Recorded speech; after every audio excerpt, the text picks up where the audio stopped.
This is a story of a couple who wed each other after the death of their first spouse. A story of a supportive family, and a story of two nieces who are full of lies, deception, and greed.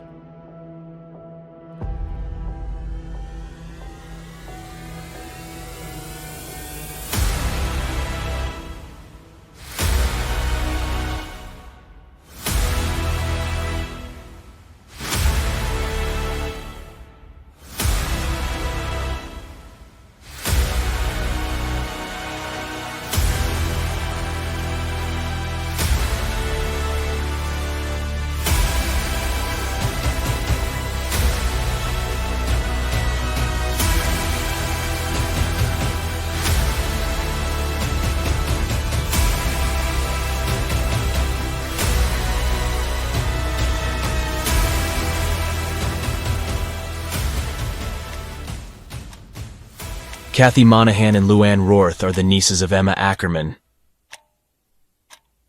Later on in this documentary, you will see how Kathy and Luann, with other family members after over 15 years, come back into Emma's life and create a living hell for Daryl and D-Miron. For God's sake, what happened to Emma? On September 7th, 1997, Emma Graziani and Peter Ackerman were married in Peter's backyard. It was a simple ceremony. Emma and Peter moved into the first-floor apartment, and Denise and Daryl lived upstairs with their 3 children, Derek, Travis, and Kelly. Soon after, Daryl made some alterations to the first-floor apartment, like extending the study into a larger master bedroom, new windows, and a new kitchen. And in the year 2000, Daryl designed and built a beautiful custom gazebo for Emma and Peter.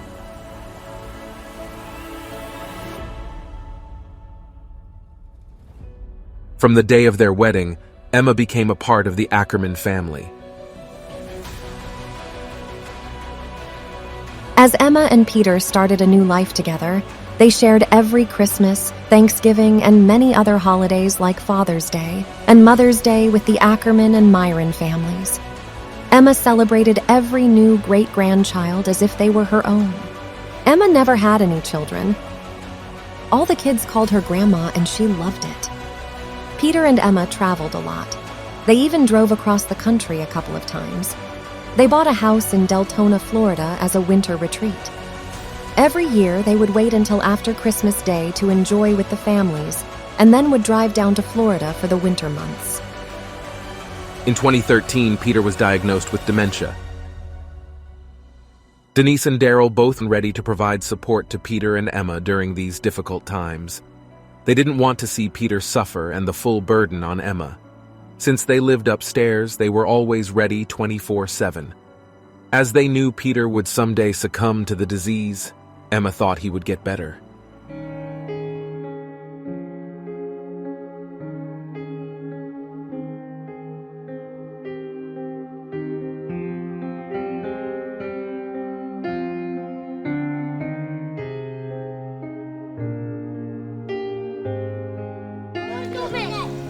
Control me.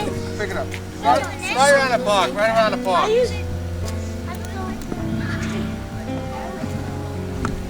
I lost it. I lost it. What happened? He came off. Came off what? I'm a fishing boat right now. Say hi, Daddy. Huh? But Mom, Say hi, Daddy. They have a Fishing. good time fishing. I don't want to.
D-Miron, and this is my story. After the death of my wife's father, Peter Ackerman, on October 29, 2018, it was time for emotional healing, trying to live a normal life again. My wife Denise and I spent the last 5 years devoted to my father-in-law. The first Christmas after Peter's death, we celebrated the holidays together at home with Emma, my wife, and my daughter. We were still a family supportive of each other. Emma continued to live in the first-floor apartment. Emma lived in Farmingdale before coming into our lives and had family in the Patchogue and Medford areas. Emma lived with us for over 20 years, which wasn't about to change anytime soon. Rarely did I see anyone from Emma's family come to visit her, and definitely not her two nieces, Kathleen and Luann.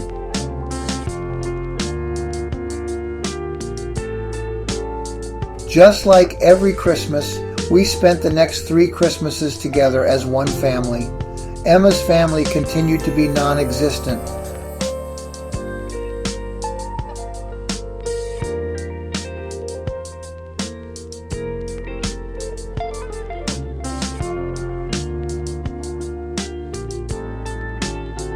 When Peter Ackerman passed away, Denise contacted Kathleen Monahan and Luann Roth to come to support their Aunt Emma during the services for Peter. I have no memory of Kathleen or Luann, but I was told they were at the funeral parlor. Soon after, at Emma's request, Denise and Kathleen Monahan became Emma's health proxy and power of attorney. After the services, and as far as I know, Emma's nieces never visited her at home for another 3 years. On October 21, 2021, Emma was admitted to the hospital for 1 week for pneumonia and then rehab for 1 week. When Emma came home, Denise hired a physical therapist 2 days a week and a cleaning service once every 3 weeks to help. It was after Emma's stay in the hospital I noticed she showed signs of forgetfulness and struggling to do simple things. Several times she would ask me to come down to help her. She would forget how to turn off her TV with the remote. Quite often she would struggle to remove her keys from the car because she forgot to put the car in park or forget how to open the hatchback of her car. Emma would forget how to drive to a local store and would need detailed instructions. Numerous times I had to reset her thermostat after she changed the setting, and it would get too warm or too cold in her apartment. When I would tell Emma how to do certain things like setting the thermostat or simple chores, she would become confused. My wife and I discussed these observations. We were always kind to Emma and there to help her. Emma was giving Denise a hard time about the aid and cleaning service she hired and felt she didn't need it. Denise was helping Emma with grocery shopping, medications, doctor appointments, and house cleaning when it got really bad. Denise called Kathy Monahan and asked her to talk to Emma about keeping the aid and cleaning service. It was becoming too much for Denise to work and continue caring for Emma's needs.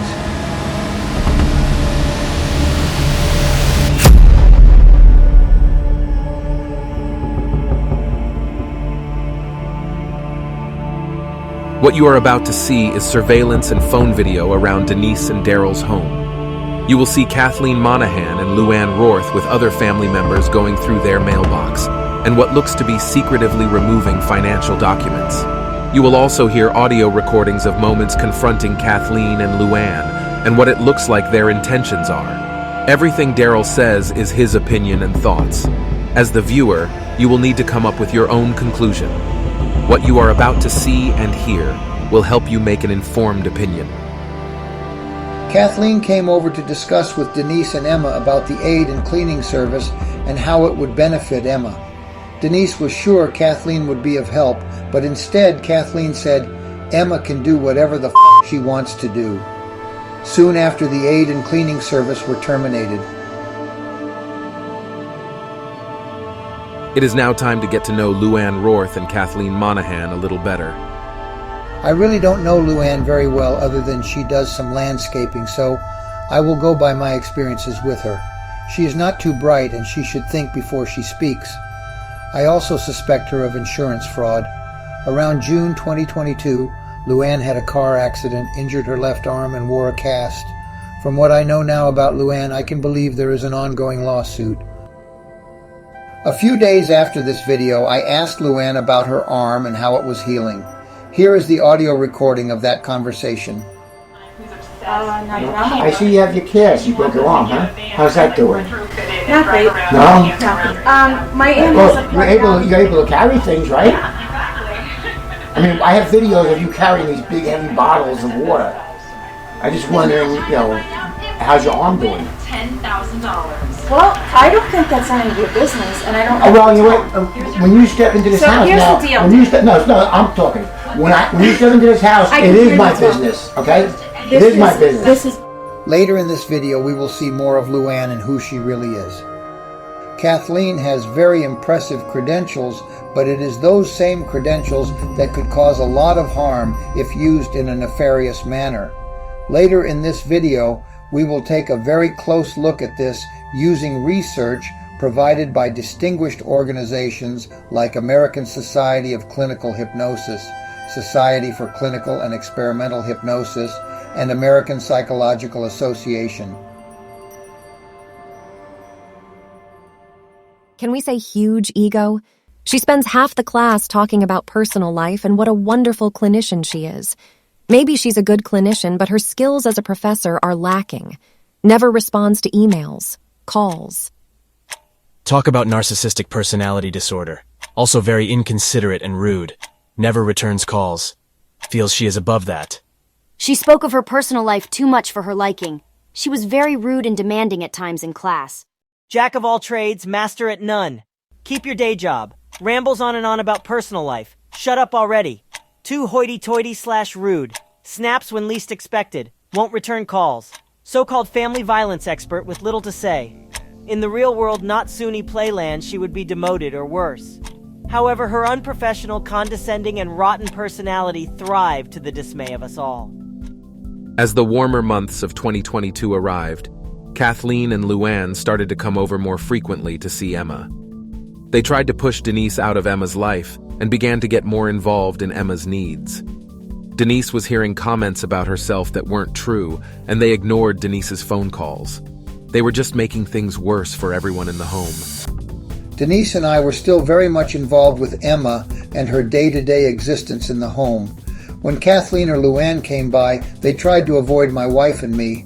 When Denise tried to talk to Kathleen or Luann, they were very rude and talked in a condescending way toward my wife. There was no reason for them to talk to my wife in that manner. At first, I tried to stay out of it until I started to get suspicious about their motives. On July 18th, we went to Alabama for our granddaughter's first birthday. We had to rely on our cameras to monitor our home. We didn't trust Kathleen or Luann and asked our good neighbor George to look after things while we were away. We came back on July 25th. On July 20th, Emma lost her balance on the front lawn and couldn't get up by herself.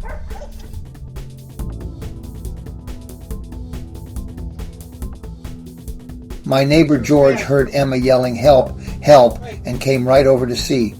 After getting her up into a chair and with help from a passerby, they were able to get Emma safely into her apartment.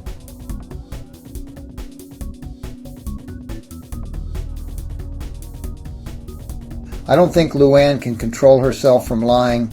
Here is just another example of how despicable I believe she is. Here is a recording of her belittling my daughter Kelly, who she doesn't even know. My aunt fell on her face on July 20th. Kelly Ann on Saturday went to a party next door and didn't even bother to show up to say, "How are you?" So let's make one thing clear, Luann. There was no party next door that day or any day that week, including Saturday. So are you lying or just plain stupid? Where were you for the 20-plus years of Emma and Peter's life together?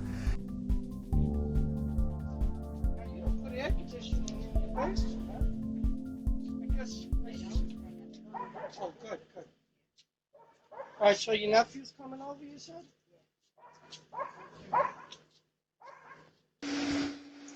Out-of-town relatives come by to check on Emma and take her out for unknown reasons. When they come back, the fellow goes to check the mailbox. Nothing unusual there, right? Now the next clip, watch the body language and hand gestures. As the couple is leaving, the fellow walks toward the front door to recheck the mail, and after a second thought, he's like, "No, I don't want to do this." The woman agrees. They can sense or know something is wrong here and just go on their way. Soon you will see brazen others who have no problem violating our rights and privacy. The very next day, Kathleen Monahan is waiting in her car for the mailman. As he walks up to our porch, Kathleen jumps out of the car and intercepts him to retrieve our mail. She does not attempt to sort the mail and put our mail in our mailbox where it belongs. And here we are the next day, again July 22nd. We have Luann walking up to the mailbox. She takes her time to view every piece of mail. Also, it looks like they are leaving the premises as they wait at the bottom of the driveway. Very suspicious, I would say. There is a federal law that makes it a crime for anyone to access a mailbox except for an official postal service employee or the owner of the mailbox. Anyone else who opens the box or puts anything inside of it is a criminal act. Now it is Luann's husband Kevin Roth's turn to violate our rights and privacy by going into our mailbox.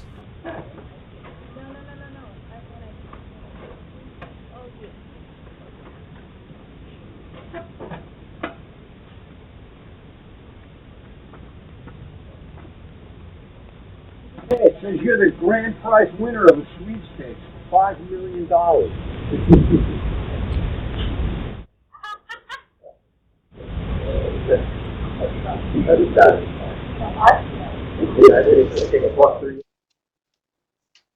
After a week with our granddaughter, we will arrive home later this night. Looking at this video, we can already see the transformation of Emma in a zombie-like state and walking with a broom. I'm not sure why she is holding the broom, but you will see more of this behavior.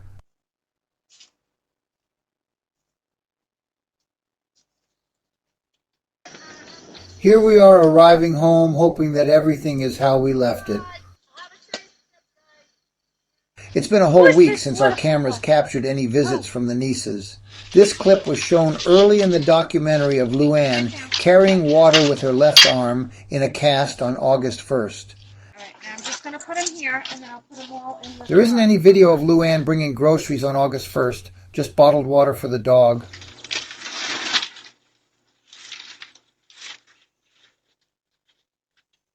After dropping off the water, Luann seems hurried to leave. As Luann walks up to her car, she notices Emma following behind her. Why is she in such a hurry? Is it because she knew the shit was about to hit the fan? A few days later, Denise received a letter from Kathy stating Denise no longer had power of attorney for Emma. Dear Denise, please be advised that the power of attorney and the healthcare proxy have been changed. I have attached the notice of revocation for prior existing power of attorney to this form.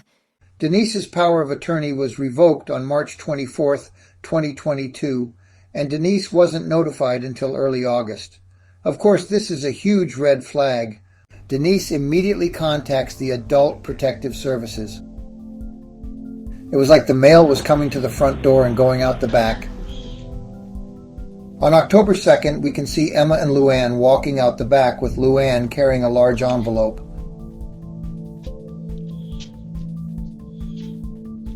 On August 3rd, around 9 a.m., Kathleen and Luann was downstairs with Emma, so I went downstairs to see what they were up to. I had my audio recorder with me. As I try to walk into the kitchen, Luann tries to stop me with her arms out. Once I was able to go into the kitchen, I see Kathleen and Emma standing side by side in the bathroom with a good amount of papers resting on the vanity. Emma had a pen in her hand. Luann was still trying to block me from getting any closer. I'll come down and visit my mother-in-law. Yes, I am. Emma? Where's Emma? I'm going to ask Emma if I can talk to her. Where is she? I'm asking you to leave. This is my aunt's residence. Yeah. Emma? I want to check for the mice traps, all right? Okay. All right, thank you.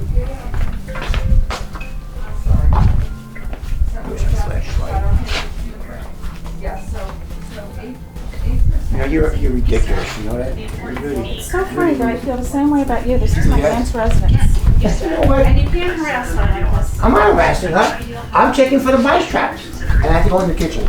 Seriously. Okay. I have to go underneath the refrigerator. You want to come down there with me? No, I want you to leave. Why? Because you're up to no good, right? It's obvious. It's obvious that you're up to no good. So obvious. And you know what? You're messing with the wrong person right now. So I heard. Just so you know. So I heard. Because I ain't stupid. All right, we're good. Emma, are you okay? Emma, are you okay? Yeah. Ladies, could you close the door because Daryl won't leave? Emma, are you okay? She's okay. Emma, are you okay? Yeah. Okay. Yes, we're being harassed by a man at 31 Colby Drive. He won't leave my aunt's residence, even though he's been asked a numerous amount of times. Kings Park. Before the police would arrive, Emma left with Kathleen and Luann at 9:38 a.m. I think Kathleen and Luann are getting more paranoid now.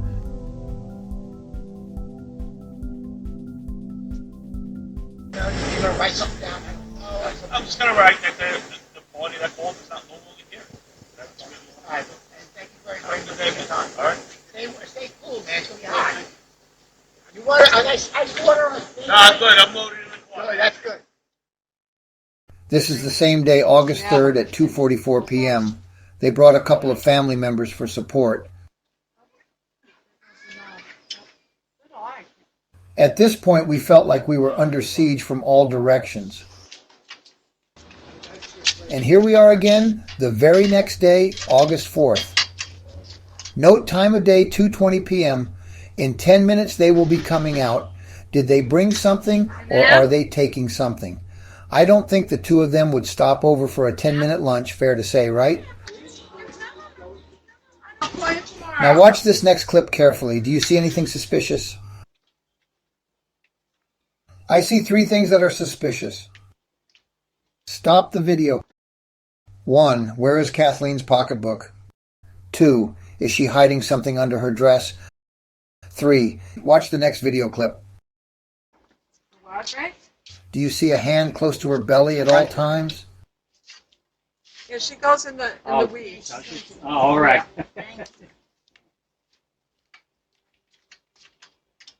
Okay, run this clip back to the beginning. I'll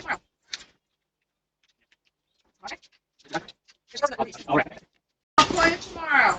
Now watch her hands as she carefully holds something under her dress.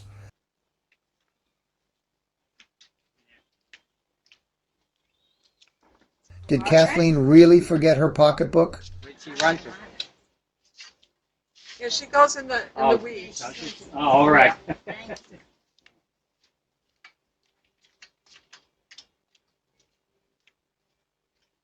Now she comes back for her pocketbook, and when she comes out, watch how she carries it as if it has more weight than before.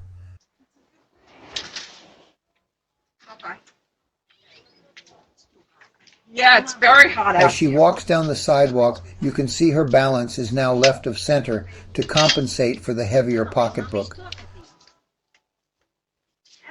On the left side, you can see Kathleen is showing more exertion carrying the pocketbook.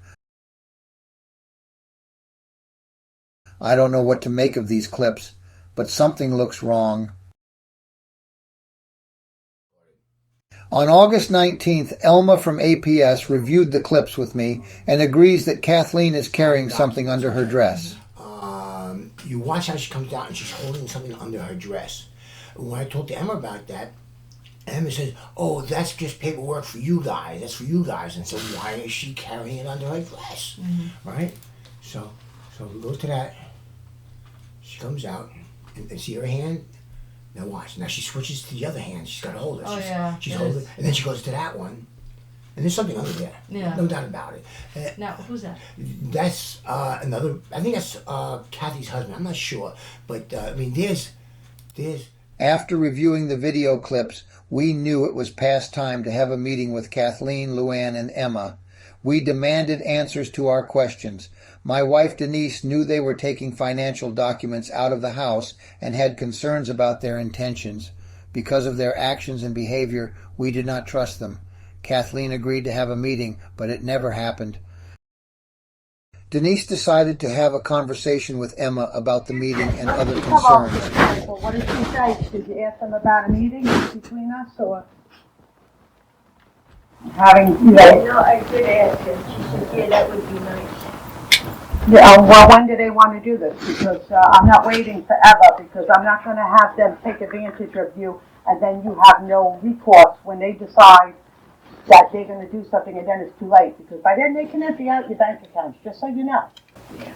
Because they have access now, they can have emptied your bank accounts by now. Just so you know. You think that they might not, Emma? It happens every day. You think they don't? Guess what? Why are they being so sneaky? Why did they not involving everybody? If they were not so sneaky, they would have talked to me and Darryl before they did all of this. Okay? They would have talked to my brother. Okay? They're trying to get us all uninvolved. Okay? And they, you know what? When I said to her, all I asked her was for a little help. Help you maybe do a little shopping, do a little this. She said, oh no, my aunt doesn't need any help with anything. So you know what? They're trying to get you to sign everything, and then this is what you think they're not scamming you, but you think they're not, Emma. But you know something? I promised my father that I would watch out for what happened with you. I promised him that, okay? And so I'm going to call who I said I'm going to call and let them get involved, because Kathy wants to just play a game with me and say, just send me a text and then send me papers out of nowhere and change all your financial shit to go to their house and change your mailing address. That's baloney. That's baloney. That all your money, everything, my father's stock stuff that he has, all going to their house. All his stock stuff that you have, it's yours, and it's yours for you, for you to survive on, and for you to, like, if you need anything, like say you need a couch, or you need furniture, you need to live, okay? That's all yours. But when you pass away, that should go to his children and to his grandchildren. Not to those people who came into they've been in your life all your life. But guess what? They never came to Dad's funeral. And you know what, in the 26 years that I was around with you and Dad. On August 11th, Kathleen is walking up the driveway carrying what appears to be books or documents. 24 minutes later, Kathleen is leaving. Not a very long stay by any means. It was at this time Denise and I decided to look back to video clips prior to April 1st. We were able to find 2 clips, one from March 24th and one on the 25th. Now watch Luann as she is carrying a yellow bag of contents. Kathleen and Emma are close behind.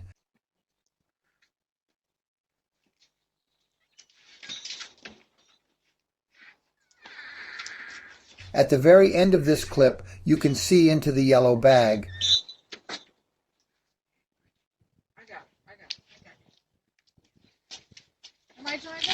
My wife identified the green box inside. It is where Emma keeps all her financial documents and important papers. The very next day, Kathleen and Emma are going out.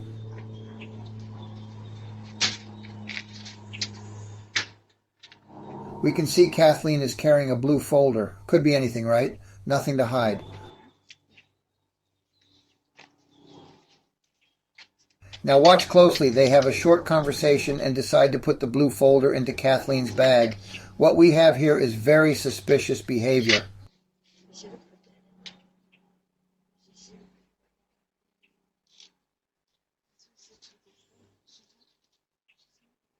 How did she know? Yes, she was. Oh. You know why?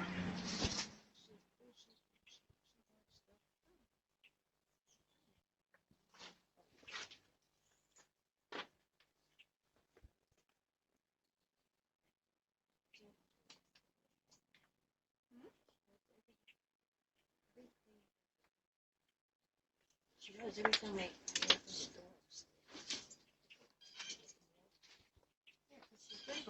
I was able to enhance some of their conversation, and I think it's pretty revealing. Should have put that in. She should have.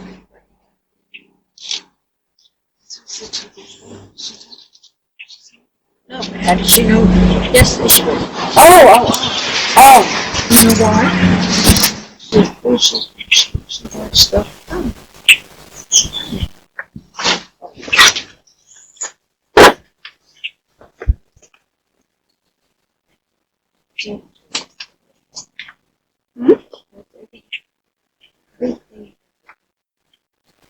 She knows every time I get at the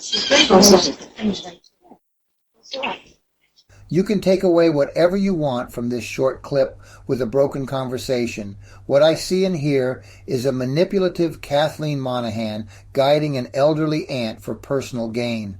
I don't have to hear every word to know what she is up to. You can decide for yourself. Now let us review the April 1st video clip. As Luann, Emma, and Kathleen walk down the driveway, I see Luann veer off to the left as Emma stays close to Kathleen, kind of like Kathleen has something of value to Emma in her bag. Kathleen opens her trunk, throws something inside the trunk, and closes it as Luann watches intently. This looks like an odd moment of concern for Luann and Emma. All I know is there are only two things you lock in a trunk, and that's something of value or a dead body. Are these the same documents Kathleen returned on August 11th? What is the plan, Emma, for your well-being and health? I don't even think of it. You don't even and they don't think of it either, I guess.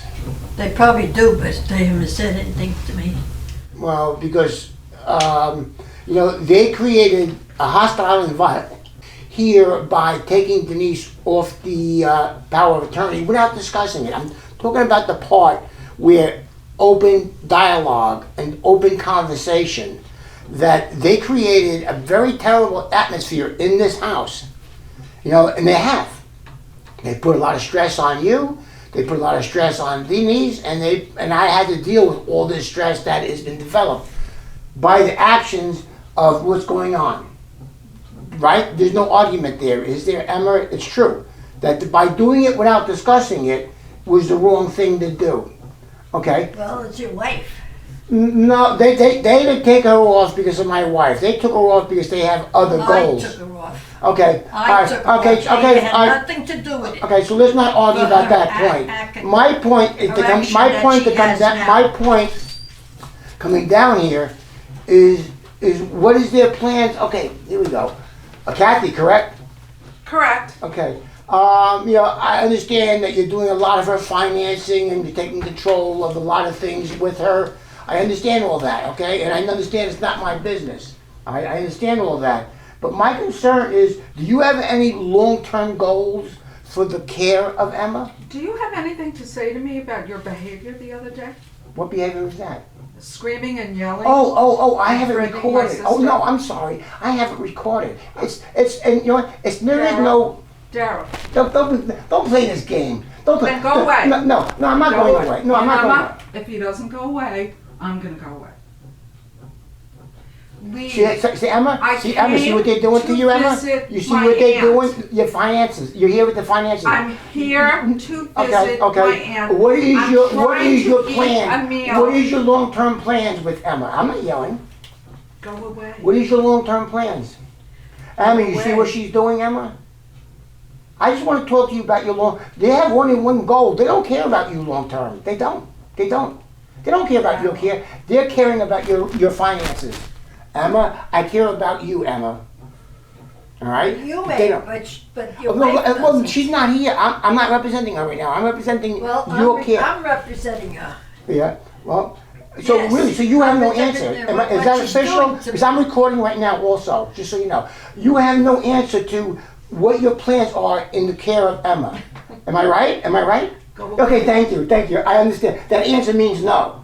Right? No. Whatever you Yeah. want it to mean to him. No, it's not what it means to me. You want It means what it means Go to. away. I'm It's what it visiting means. my aunt. What it means I'm to others. visiting my aunt. Okay. You are harassing me now. No, I'm Go not. away. No, I'm not. Why are you yelling at me for? Go away. Why are you yelling at me? You're intrusive. Are you going to attack me? You're intrusive. You're standing up now like you're going to attack This me. is what he did to me the other day. I didn't even see you the other day. He's implying that I'm trying to hurt you. I didn't and he's see you the other trying to day. tape it to make it sound Emma, like I'm trying Emma, to hurt I you. didn't. I asked you nicely to leave.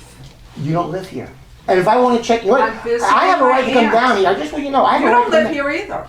Okay, because that's the electrical panel right there. Sometimes I need to go to the electrical panel. She has traps down here. I checked them already once today. So I have a right to come time in. I'm trying to Emma, visit my aunt Emma, and have Emma, lunch. they don't Go care away. about your well-being. They don't care. There's no answer. There's no answer to my question. No. What's going to happen when she needs help? I don't think you have the brain power to figure that out. Well, you hurt my feelings so bad. You know, this is not my Go first away, rodeo, Gerald. honey. And I'm I don't need undefeated. this shit. Bye. I don't need Bye. this. Emma, they don't care about you, Emma. They don't. They don't. They don't care. I know what they want. Let's review 2 comments that Kathleen said. First, all I had was one question: what is their long-term plan for Emma's care? And Kathleen says to Emma, he's implying that I'm trying to hurt you, and he's trying to tape it to make it sound like I'm trying to hurt you. Kathleen sounded like a therapist practicing a little psychotherapy on Emma. On the second comment, Kathleen says to me, I don't think you have the brain power to figure that out.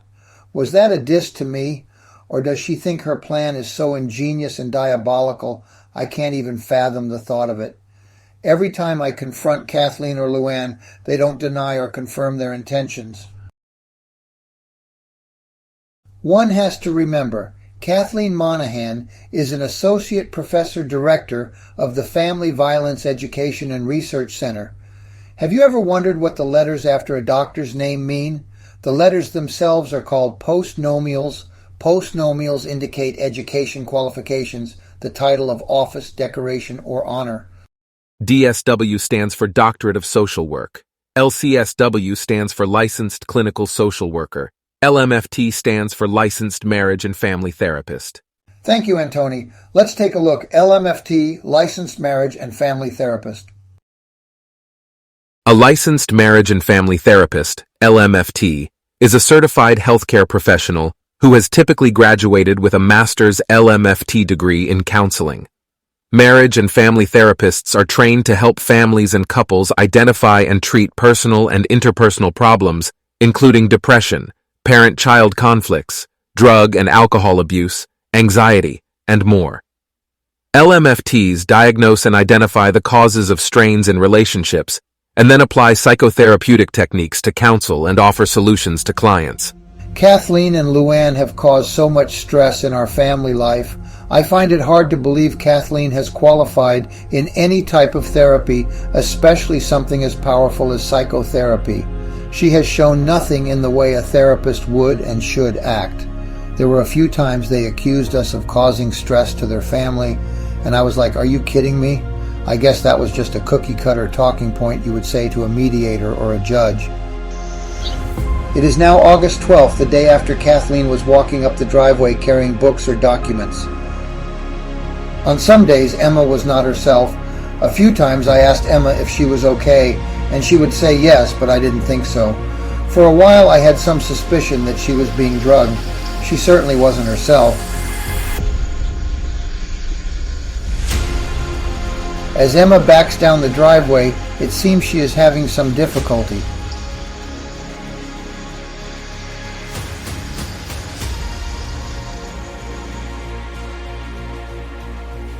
As she makes her way into the road, you can hear the engine revving up.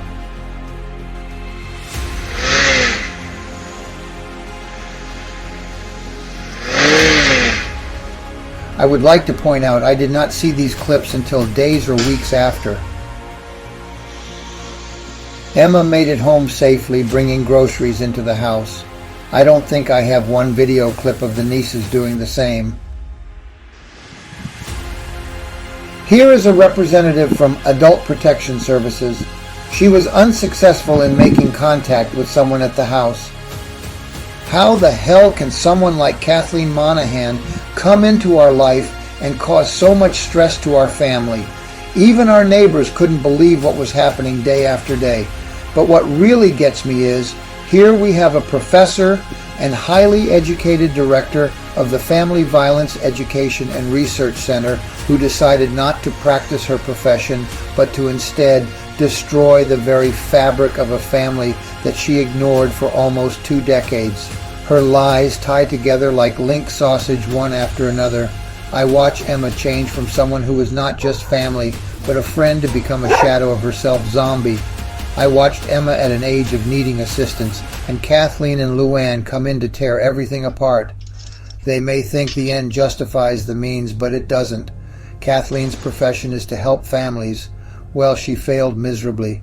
I think she is a narcissist and should be charged with malpractice or worse. On Friday, August 19th, as I do every morning, I was bringing my dog into the fenced-in area where our dogs play and do their business. I wasn't feeling good that morning. Emma was standing behind her screen door, and we didn't have our usual morning greetings. As I walk back to the deck stairs, Emma gives me the middle finger. There was no reason for Emma to do that. Did Kathleen turn Emma against my wife and me completely now? There is nothing my wife or I have done to deserve this. When I saw this video clip, I was saddened for Emma and angry for what was happening to her. She was not acting normal. This is not Emma I know. You can see me stumble up the stairs, just not a good morning for me. On the same day, August 19th, Elma from the Adult Protective Services showed up and met with Kathleen. Afterward, Elma asked me about the cameras Kathleen said I had downstairs in Emma's apartment. For that reason. Now, you have a camera downstairs. No, we don't. No, that's a glass break.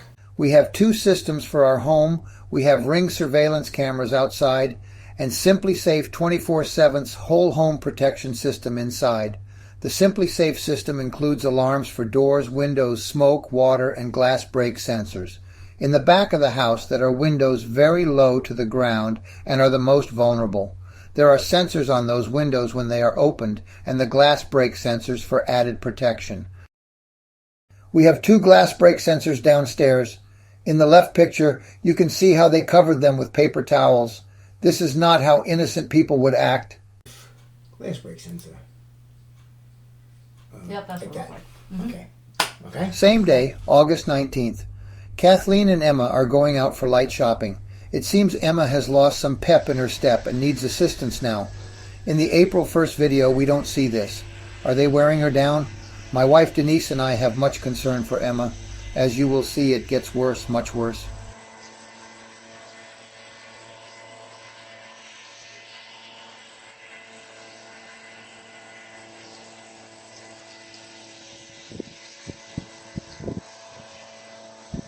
Kathleen and Emma return home with a small bag. Again, look at Emma. It's like she has become a zombie. At first I thought Emma was being drugged, but now I am having second thoughts about that.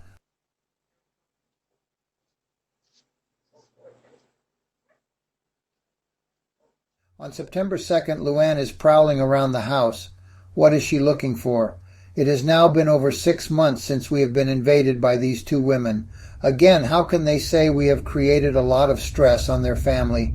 Did we go to their house and remove financial documents without explanation? Did we ignore their questions of concern? Did we tamper with their alarm system? Did 4 of our family members freely go into their mailbox time after time? Did we spread lies about them? 7th, Emma and Luann walk up the driveway after some light shopping and stop just before the garage doors.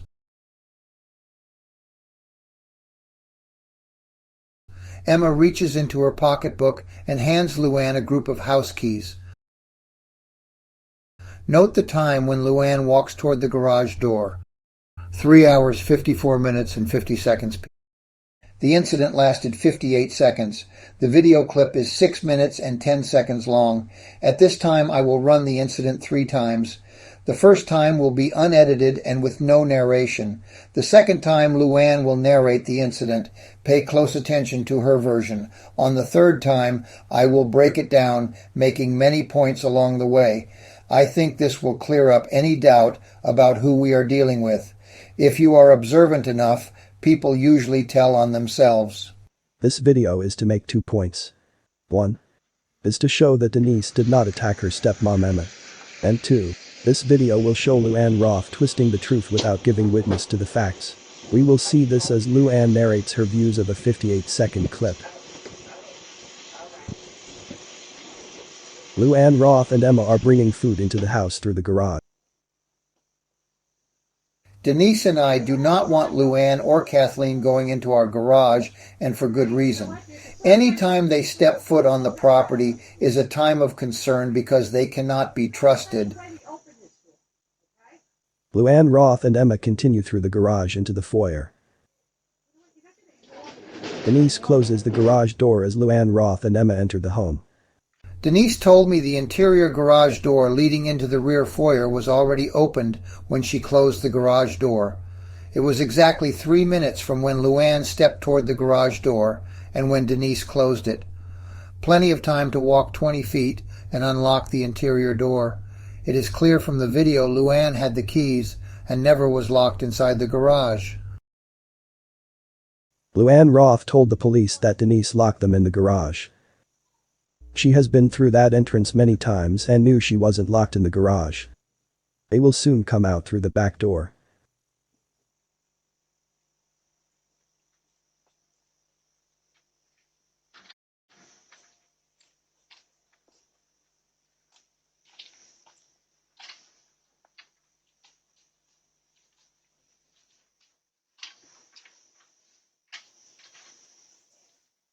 You want to bring the bundles in, you bring them around, Luann. You do not go in the garage, okay? Because you leave it. Don't dare come after me, Emma. Don't let your hands off of me, Emma.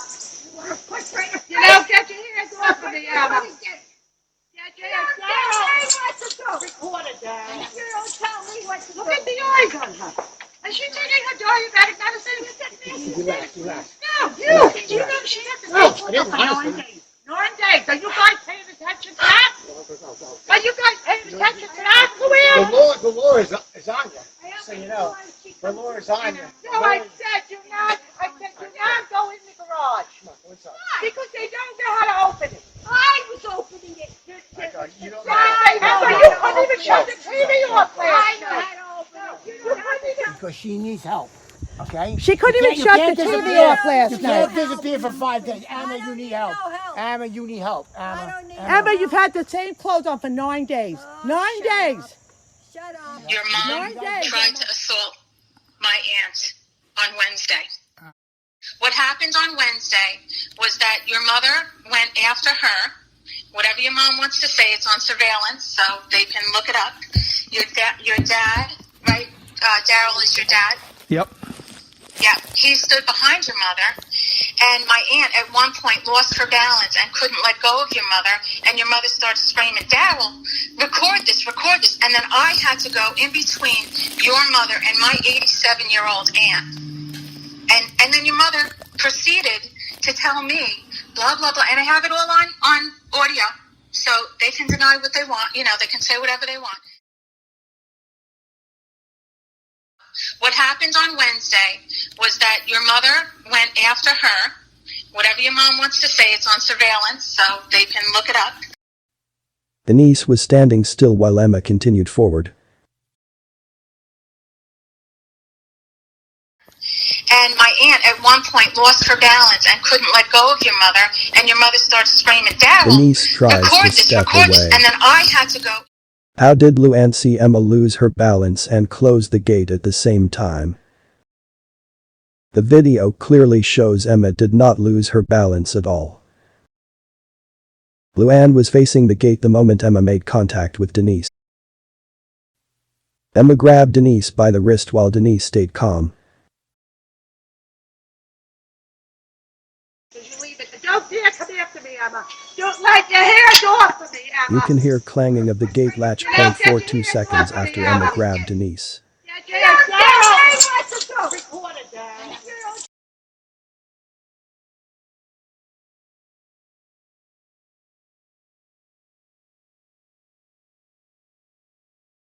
Daryl is your dad? Yep.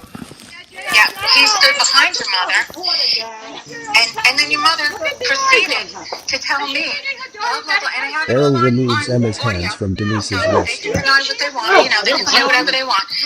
Are you guys paying attention to that?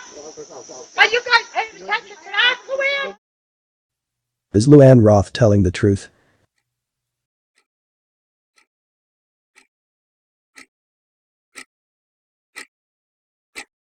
Did Denise attack Emma? Did you see Emma lose her balance? You know what, Travis, honey? Yeah. Honestly, I know, I can feel that you love your grandmother, and I appreciate that. Emma wanted everybody else except for you out of the deal. Yeah. She wanted out of the deal, and I'm telling you, I swear to God, whether I'm supposed to say this or not, my aunt wanted everybody out, and we said, Aunt Emma, think about it. These grandchildren didn't do anything to anybody. Please, just give them a little bit.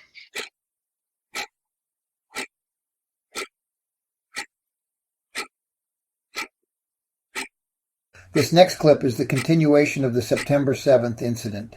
Because she needs help, okay? She couldn't even shut the TV off last You night. can't disappear for 5 days. Emma, you need help. Emma, you need help. Emma, Emma, you've had the same clothes on for 9 days. 9 days. Shut up. You 9 gotta days, take Emma. better care of it. No, because we have it all on, you know, we have it. We have the footage. You guys are doing a terrible job with her. Terrible job. In a month's time, I've seen such a decline. You guys are doing a terrible job. In a month's time. Terrible job. Disgusting. Pigs. You're a bunch of pigs, you two. Yep, that's what you are. You're pigs. Originally, I didn't want to show this clip because it was very upsetting to me, but now I think we all can learn something from this. All through the months, Kathleen and Luann disparaged Denise. They were ruthless in uttering slanderous and abusive statements against her. In October, Peter Ackerman Jr. filed for the guardianship of Emma Ackerman and temporarily froze all of Emma's accounts. This wasn't a move they were expecting. In return, Kathleen and Luann filed for a cross petition. In the cross petition, they used the September 7th incident as vilification for speaking of ill and slandering Denise. Kathleen Monahan and Luann Monahan Roth, being duly sworn as and for their verified cross petition, depose and state the following under penalty of perjury. On one of the recent visits of September 7th, 2022, Luann had taken Emma grocery shopping. Upon return to Emma's home, they entered through the garage door. Denise became livid and came out screaming that they are not allowed to use the garage. She then locked the garage door into the house, attempting to lock Emma and Luann in the garage. Emma, however, had a key and let herself into her home with her groceries. As Emma and Luann went back outside to get more bags from the car, Denise came rushing out and physically jumped on Emma. Luann separated them and wanted to call the police, but Emma was afraid to anger Denise and refused to allow Luann to get the police involved. Luann did, however, report the incident to Adult Protective Services. This can be verified by Elma at Adult Protective Services of Team 36, who can be reached at 631-854-3353 Team 36. My first response, Luann, is, how do you know Denise's intention was to lock you and Emma in the garage? Did Denise say that? It is clear from the video that Emma didn't have the keys. You did. My wife told me the interior door into the apartment was opened when she closed the garage door. You did have almost 3 minutes between your opening the garage door and when Denise closed the door. Plenty of time for you to open the interior door considering you already had the keys. Now let us talk about your statement that Denise jumped Emma. Again, the video clearly shows that not to be true. Also, how can you even make a statement like that, knowingly it's not true because you were facing the gate the moment Emma made contact with Denise? You do know what perjury is, don't you? In the cross petition, it is implied that the only person Emma became angry and combative with is my wife Denise. It appears that the Ackerman petition is basing its application upon accusations that Emma has become angry and combative. very tellingly only toward petitioner's sister, D-Miron. Kathy, Luann, how could you even know this? It's not like you have been around long enough to know Emma as well as we do. On the contrary, she does have a history of angry outbursts, abusive behavior, and physical violence toward others. Oh, Brandon! Oh, that's enough. Son of a bitch! I'm gonna go ahead and call. Okay, go call them. I don't have to call. Call them. You know how to do it. You don't need any help. I'm just asking you to go a little easier. I am doing it easy. Why would I hurt him? Why? Even yesterday when he tried to slap like this. I have to watch in between there, Emma. I've been doing it, and you don't have to. Okay? But it's like, you can't just say it like that. We're here to help her also. We have to help her. We have to help them. He's a two-person assist. He's not a one-person assist. I don't need you. But Joanne will tell you that. I don't need you. Emma, are you kidding me? I need you to stay with me. I am staying with you. I am staying now with you. Now you need her to stay with you when you talk so bad about her? You can't, Emma. Shut your fucking mouth. I'm not gonna shut my mouth. Yeah. You can't, you have to work with each other. I'm glad you're going, you bastard. Emma, don't speak to her like that. That's not Shut up. I'll talk the way I want to talk. You don't have to tell me how to talk. I do have No, to. you don't. Yes, I do, because you have no right to tell me when to talk. This is my father. Yeah, and it's my husband. A husband is more than a father. No, it's not. Yes, it is, sweetheart. No, it's not. Yes, it is. Yes, it is. You're giving me an argument now? I'm not giving you an argument. Well, then quiet. No, I'm not giving you an argument. Quiet. But you know quiet. what? You can't take care of him by yourself. There's no way. Of course not. Look at your papers. Stop Look at your papers. You're an alternate over me.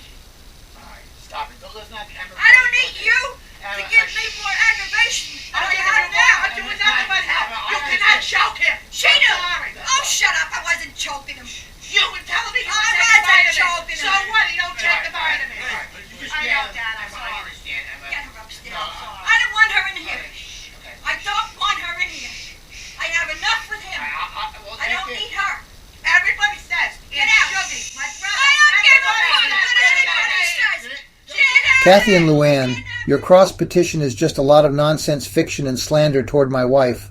I warned you about me, and I am warning you again. I could write a 52-page response to your fake 26-page petition, and you will want to crawl into a hole and cry. My wife may not be perfect, but what she is imperfectly perfect.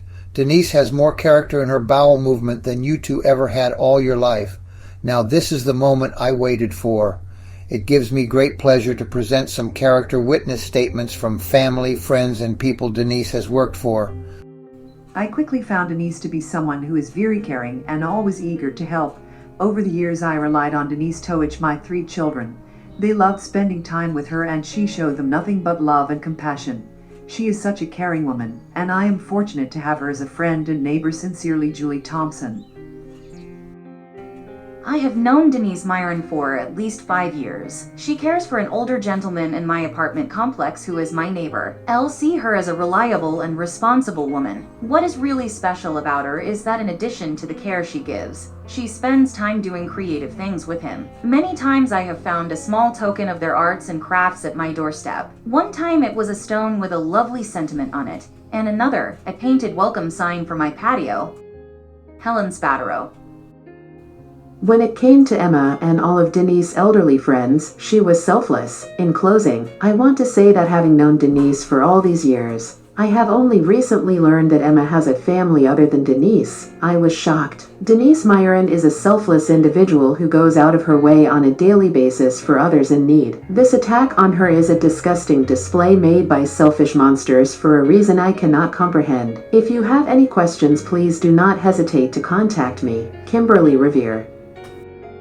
My aunt is a kind and caring person. She always goes above and beyond for anyone in need, especially family. In recent years, a good amount of time was spent caring for my grandfather, who passed away in 2018, and for Emma, whose medical needs have also increased over the years. Even when their health was not the best, She always made it a priority to make sure they were included in family events and able to participate and see their loved ones. She would sacrifice her free time to take them to appointments, fill prescriptions, cook meals, and do the other things they could no longer do for themselves. Sincerely, Daniel Ackerman. After the death of her mother, she was extremely close to her dad and stepmother Emma. When they had medical issues, Denise was right there to assist them with doctor appointments, as well as the primary caregiver. She and her husband also assisted with other required duties to include maintenance on the house, as well as driving them for social functions. Once her dad became ill, she promised him that she would continue to look after Emma medically and socially upon his death. Denise has kept her promise to her father and treats her like her own mother. Denise has also taken care of many elderly people, and you can see the joy in her face in making sure the elderly are happy and not alone on April Brigandy.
I have resided next door to the Myron Ackerman household for 25 years. I was privy to the relationship Denise Myron had with her father, Peter Ackerman, and his wife, Emma. Through the years, as the Ackermans aged and Pete Ackerman's health began to fail, I saw Denise help Emma take care of Pete and the necessary household responsibilities. As the years went on, Denise took on the role of primary caretaker because Emma was no longer able to care for him alone. Everything that they needed was taken care of by Denise and her husband, Daryl. This included daily chores like cooking, cleaning, food shopping, and personal hygiene. It also encompassed household duties of maintaining the residence and property. Even further, she follows through with all the medical appointments to ensure the health and safety of both Pete and Emma. After the death of her father, almost 4 years ago, Denise continued to take care of Emma and the house. Emma was included in all the family and friend gatherings, including our parties. Denise is a natural caretaker and is employed as an elderly caretaker and companion. Denise has been committed to caring for Emma, not only as a family member, but also from the kindness in her heart. I have been witness to Denise's willingness to help people in times of need. Denise, Daryl, Emma, and Pete were always very dear and outstanding neighbors, and I feel fortunate for my relationship with them. Sincerely, Tina Finnan. I think we are starting to see the big picture now. It has become obvious my wife of 40 years is not the person Kathleen and Luann are trying to portray. On the other hand, we should have some significant concerns about Kathleen and Luann. September 7th was the last time we saw Emma. We tried calling her on her cell phone, which was turned off. Kathy and Luann would not answer our phone calls. Later that day, we went into Emma's apartment looking for something that would tell us where they took her. Emma's apartment was filthy. Papers were piled up on the kitchen table, including financial documents, and spoiled and outdated food was in the refrigerator. We had no idea what they would do to Emma, so on September 8th we called the police. We provided the addresses of Kathleen and Luann, and the police provided a wellness check of Emma. On the very next day, we listened to Emma's messages on her landline phone. Hello, this is Edgepark calling to follow up with your current continued care supply order. We have not heard from you and are concerned you may be running low on supplies. Edgepark cannot process your order until you confirm your need for these supplies by logging into your account at www.edgepark.com. EdgePark provides diabetes care products like insulin diabetes testing, continuous glucose monitoring, and other medical products.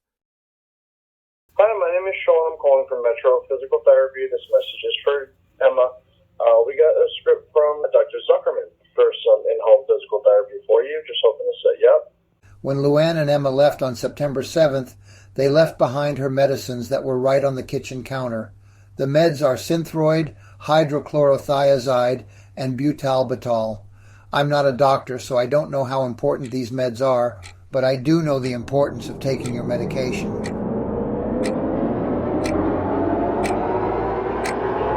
Four days after Emma was removed from her home on September 11th, Kathleen and two of her hoodlums arrived and tried to gain entry into our home.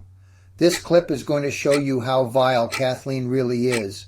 You will see that Kathleen is the pure definition of a narcissist and a coward. You're not coming in the house if Emma's not here.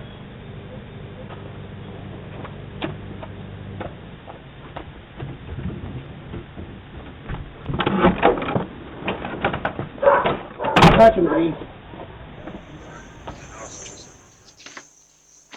Oh, yes? We got permission. What's the luck with If Emma is not here, you are not welcome. We have her permission. The cops told me this is my You house. better watch out, lady. Hey, Derek, you better watch out, pal. Now you better watch out. Okay, Okay, I'm pushing No, you push him. Yes, she did. She said fire. Okay, let's take a quick look at this. As Denise approaches, Ray Monahan closes the gate on Denise. No class, right? Denise tries to go around Ray to stop Kathleen from illegally entering her house, and Ray blocks her and strong-arms her into the small garden area. Kathleen is already trying to open the locked screen door to get in. Here is another example of uncontrolled lying by Kathleen and Luann. In their cross-petition on page 13, they accused Denise and me of shoving Ray and Tim on September 11th. As you can see, Denise did not shove Ray, and I will tell you I did not shove Tim. Matter of fact, everything in this petition statement is a lie. I think we need a new rule here. Anything these two say is most likely not the truth. You're still on camera. Still on camera either way. You guys are not supposed to be here without her. 911. Good, excellent. Show her the paper. We don't have to show them anything. No, get a phone with me. Over and over, Kathleen is violating our rights. She thinks she can just come over and barrel her way into our home. This woman is so vile and disrespectful of others, she should lose every license to practice for the Stony Brook University School of Social Welfare. Do you want her belongings out of here or don't you? No, but I don't want you touching them. 31 Colby You already freaking wiped out all the bank accounts. I didn't do anything. You know what? Don't accuse me of doing something that I didn't. Hey, guess what? I don't have to accuse you guys of that. You want to take care of it, that's fine. But I'm looking out because you know what? I feel like you're not taking Written care of permission her. to go into this, her apartment and retrieve her clothes. And the tenant that's upstairs is not allowing. The homeowner. The homeowner. Okay. The homeowner. What's the nearest cross street? Meyer Lane. Meyer Lane. And they're being combative. The homeowner.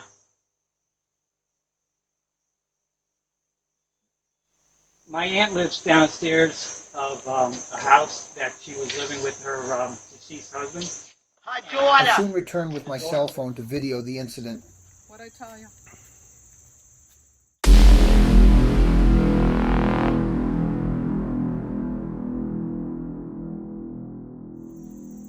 that she would lock it, that she would come down into the apartment and lock it? You know what? She's not here. As far as we know, she's not living here. Because you guys took her. Didn't say what you guys are doing with her. As far as we know, you kidnapped her. Prove it. Prove it. Prove it. Prove it. Prove it. I know. You guys are unscrupulous. So you know what? It's possible. We're unscrupulous? Listen, I don't care what my words. They don't mean nothing to you. That's fine. Antony, what is the definition of unscrupulous? An unscrupulous person is without scruples of conscience, and disregards or has contempt for laws of right or justice with which they are perfectly well acquainted, and which should restrain their actions. Methods of making money that are unscrupulous often involve taking advantage of the unfortunate. I think my choice of words is spot on in my characterization of these thugs. Not to be trusted. Unscrupulous is what you guys have been tormenting of doing. Oh, really? For months. They took all the money, all the property, all Denise the... asked Hey, us to get shut up. involved. I'm not Fuck listening to you. Tell me to shut up. I Fuck just you. did. I'm not. Fuck Don't you. talk to me. How's that? Don't talk to me. Don't talk to me, He's Tim. not even worth it. Don't even talk to me, Tim. Because you're not worth it. Yeah. Okay. Douchebag. Yeah. You with your words. Yeah, Tough I words. got words like you. Can I see that? No, you can't. So how can I let you in if I don't see any You documentation? have nothing to do with this. No, you are nothing at all to People us. that are going to see this letter are the cops. Oh, okay. Go ahead. Go for it. Bye-bye. Now get out of the off the property. Yeah. Look at that. So they built another asshole like you, huh? What are you, like their bodyguard? Huh? Yeah, are you the bodyguard, Jim? Huh? Is that what you are? Yep. Yeah, good. You know what? You're in for a big surprise because we know what you're going to do, and you're in for a big surprise. Oh my God! You think we don't have everything that we need? We do. Just so you know. Just so you know. Stupid, you're shutting off your mouth. No, because you know why? Because you can't stop me. That's the whole thing. That's why I can say what I'm saying. Because you can't stop me. You can't stop me. You're in for a shock. In for a shock. I love it. Watch after I mention the word brainwashed. Kathleen becomes very nervous because she knows that I know. You gonna try to make my wife look bad? You watch what I can do. All we're trying to do is comply with what Denise asked for. Is to get You know what? You guys brainwashed her for one. You guys brainwashed her. Yes, you did. Absolutely did. You guys told her that Pete was staying here and never went down to visit Emma, right? Peter never stayed here. It's perfect. It's perfect. Because your bullshit will always be bullshit. Listen, you know what? Listen, let's not talk to each other because it almost turns my stomach to even look at you. No, I'm standing right here. I'm standing right here. And by the way, the cops will probably take about 2 hours to get here. Listen, you know what?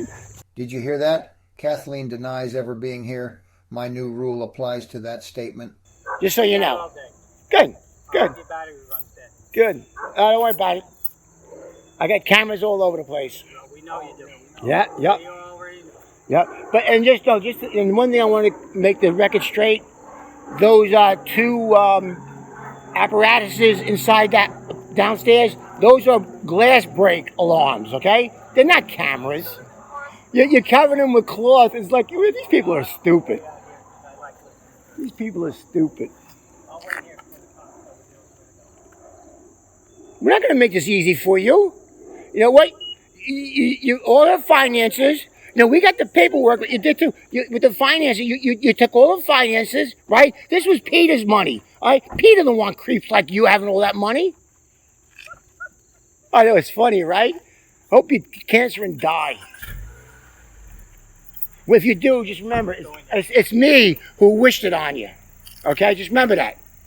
Just remember that. Kathleen pusillanimously goes into the car and hides in the back seat.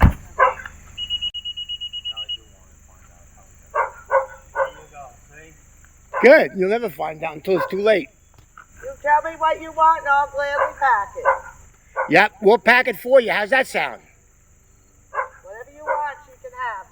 If it's her clothes, we have no problem with that. If it's her medicine, that's absolutely crucial for her. So we would love to have you. We tried to do in common. Again, in their cross petition on page 13, Kathleen stated, "We refuse to turn over Emma's medicines, clothes, and personal items." That was not the truth. Peter held Emma's insulin in his hand while demanding that he would not turn it over until Kathleen agreed to allow them to see Emma. The police, who Raymond had called, directed Peter and Denise to give over the medication and personal items that they had refused to turn over. Denise finally threw Emma's clothing into a bag, and Peter finally gave Kathleen the insulin. Well, you know what? But you guys have. I would like to talk to the other homeowner. I have no idea. You want so you don't have an idea, but you all just want to just like You want to barge right in with your attitude. They have to say, Jim, right? Is that your name? I'm sorry. Jim? Henry? No, yeah, okay, Jim. You know what? They came here, and they're the ones who have attitudes. They're the ones who have bad mouths. No, not us. So we're going to write back to them. We're not going to make this so hard for you guys that it's, you know what, you're going to wish you never did it. My brother wants to know if you want to speak to him. Do you want to speak to Peter? He's the other homeowner. Speak to him. You know, Ted, you think you can condescend me all you want. I'm going to speak before it gets too far. So you know what? Then we'll have it all settled, okay? You want to speak to my brother? Go away. Go away. We freaking live here, lady. Listen, if you could speak like a normal person. No, she can't. No, she can get out of the car. Can I have the phone? No, no, She can get out of the car and no. speak to him. He knows my number. All right, you know what, Pete? Call her number. She's sitting in the car like a baby. She's too delicate. She's a princess.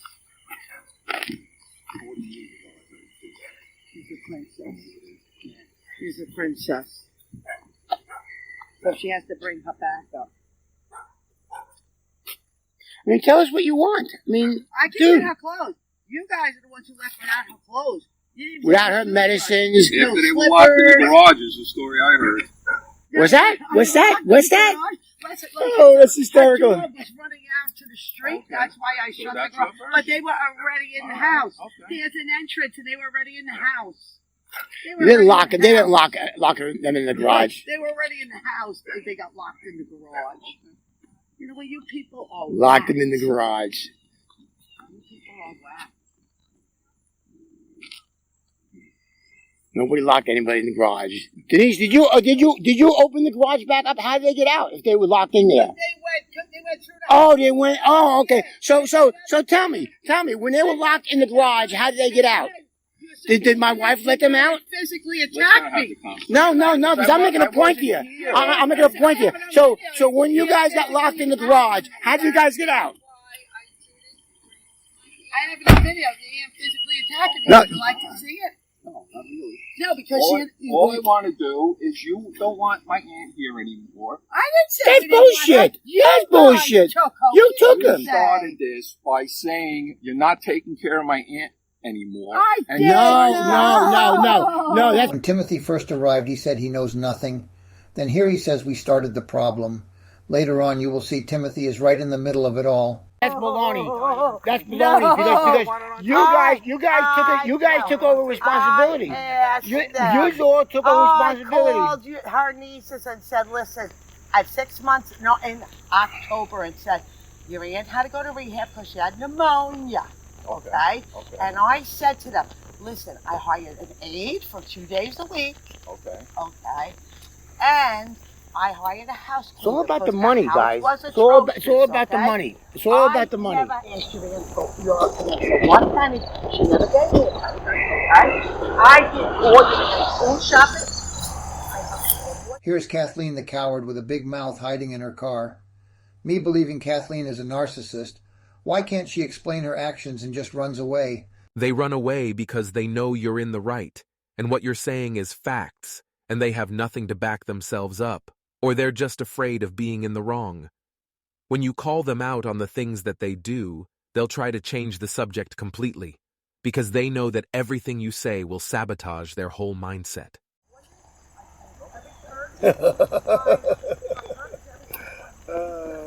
I'll step back. You need to step back. Oh yeah, really? I need to now? First of all, you're on public property. This is not your Oh really?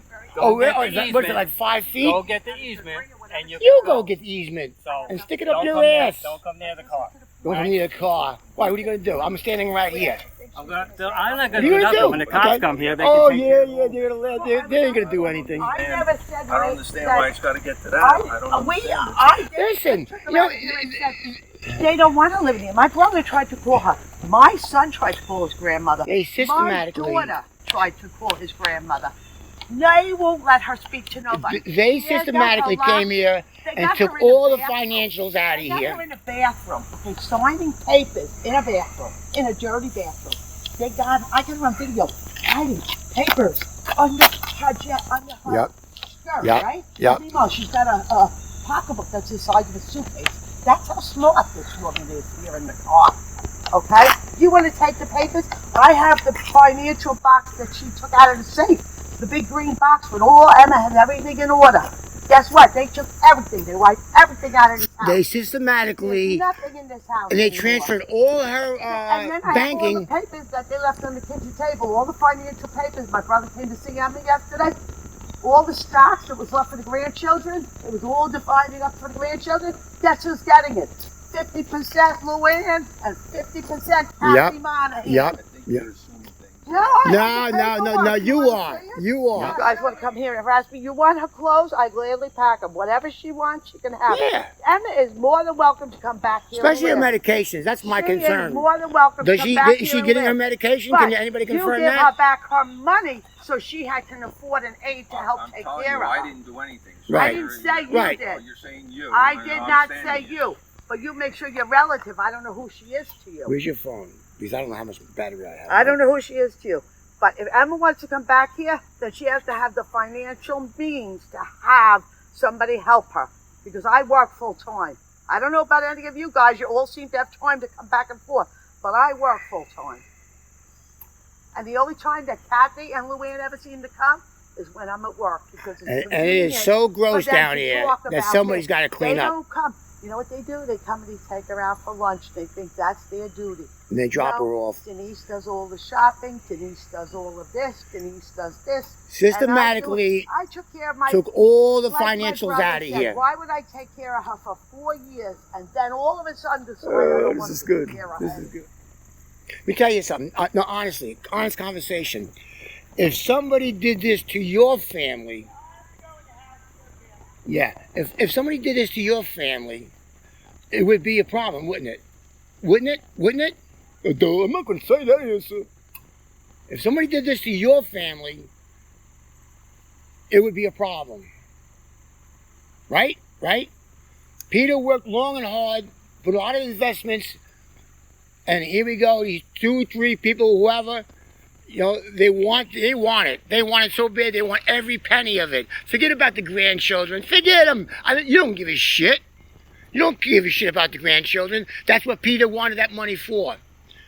I'm a son-in-law. I'm not entitled to any of it. I'm okay with that. When I see pieces of shit people like this trying to take money like that, every penny, every cent of it, and they do it in such a terrible way, disgusting people. If somebody did that to your family, they come in and they're sneaking out documents underneath their dress and whatnot, right?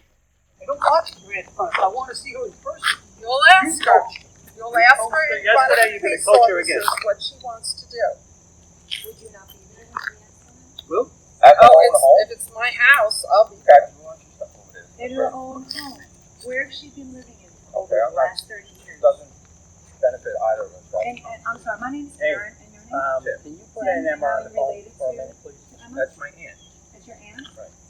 Can I ask you something? I have never met you guys in any of I'm gonna these put it on celebrations, speakerphone. all the stuff that we've been at, since Hey, Em. I guess I'll his forget. father was Well, alive. not too good. You We're didn't- in a little. This next part really baffles me. Peter is going to talk to Emma on the speakerphone. Listen carefully, because what I am hearing and understanding is different than what they heard. You decide for yourself. Would you have any objection for me to come over and bring you medication? Fine. Okay, thank you. Did Emma just agree to let Peter come to give Emma her medicines? Sounds like it to me, or am I missing something here? Now back to the point of that conversation. Would you have any objection for me to come over and bring you medication? Fine. Okay, Can we thank see you? Emma, it's Karen. Can we see you? Yes. You hear that? Did you hear that? Well, can I come and see you? Yeah, 2 no's.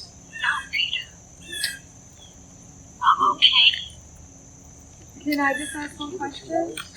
Emma, why? Why can't Peter see you? Again, in their cross petition on page 13, paragraph 39, it was stated that Peter was holding the insulin, refusing to hand it over unless his demands were met, and Denise just threw Emma's clothes in a bag. Peter held Emma's insulin in his hand while demanding that he would not turn it over until Kathleen agreed to allow them to see Emma. The police, who Raymond had called, directed Peter and Denise to give over the medication and personal items that they had refused to turn over. Denise finally threw Emma's clothing into a bag, and Peter finally gave Kathleen the insulin.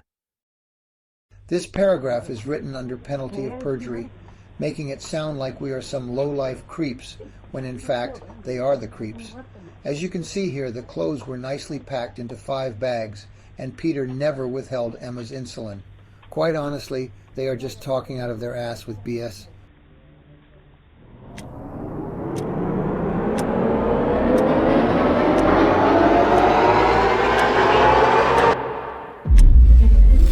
As we already covered, Kathleen is a licensed therapist who can legally perform psychotherapeutic techniques. From my experiences with and the behavior of Kathleen Monahan, one has to ask the question, did Kathleen use this potent treatment to manipulate Emma Ackerman into separating herself from her family of over 25 years and to transfer the accumulated wealth of Emma and Peter Ackerman and name herself and Luann Roth as beneficiary? Let's talk about that. The worst thing a therapist can do is take advantage of a client for personal gain. Even though most therapists are drawn to the field because they are caring people who want to empower and help those who are hurting, therapy is no safer from the worst human motives than any other profession. Therapists are in a position of power over their clients. This is why there are so many rules therapists must follow, including rules against having social and sexual relationships with the people they treat. Unfortunately, that power imbalance sometimes attracts the wrong people to the field. While most therapists respect these rules, there are a few who actively seek to take advantage of their clients. I wouldn't describe Kathleen or Luann as caring people, and even though Emma is not a client, there are rules to forbid the use of psychotherapeutic techniques on family members and for personal gain. Let's discuss the August 8th, 2022 audio recording with Emma, Kathleen, and myself when I went downstairs to Emma's apartment. Knowing I couldn't get a simple answer out of Kathleen, I thought I would stick to one fundamental question and keep asking it. What is their long-term plan for Emma's well-being and health? We didn't talk about anything else, just this one question. What I heard, I believe, was a psychotherapy session between Kathleen and Emma. But what is the plan, Emma, for your well-being and health? I don't even think of it. You don't, and they don't think of it either, I guess.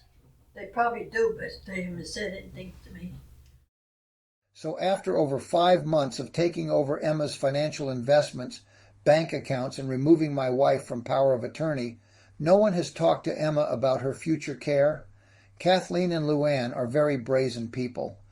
So really, so you have no answer. Is that official? Because I'm recording right now also, just so you know. You have no answer to what your plans are in the care of Emma.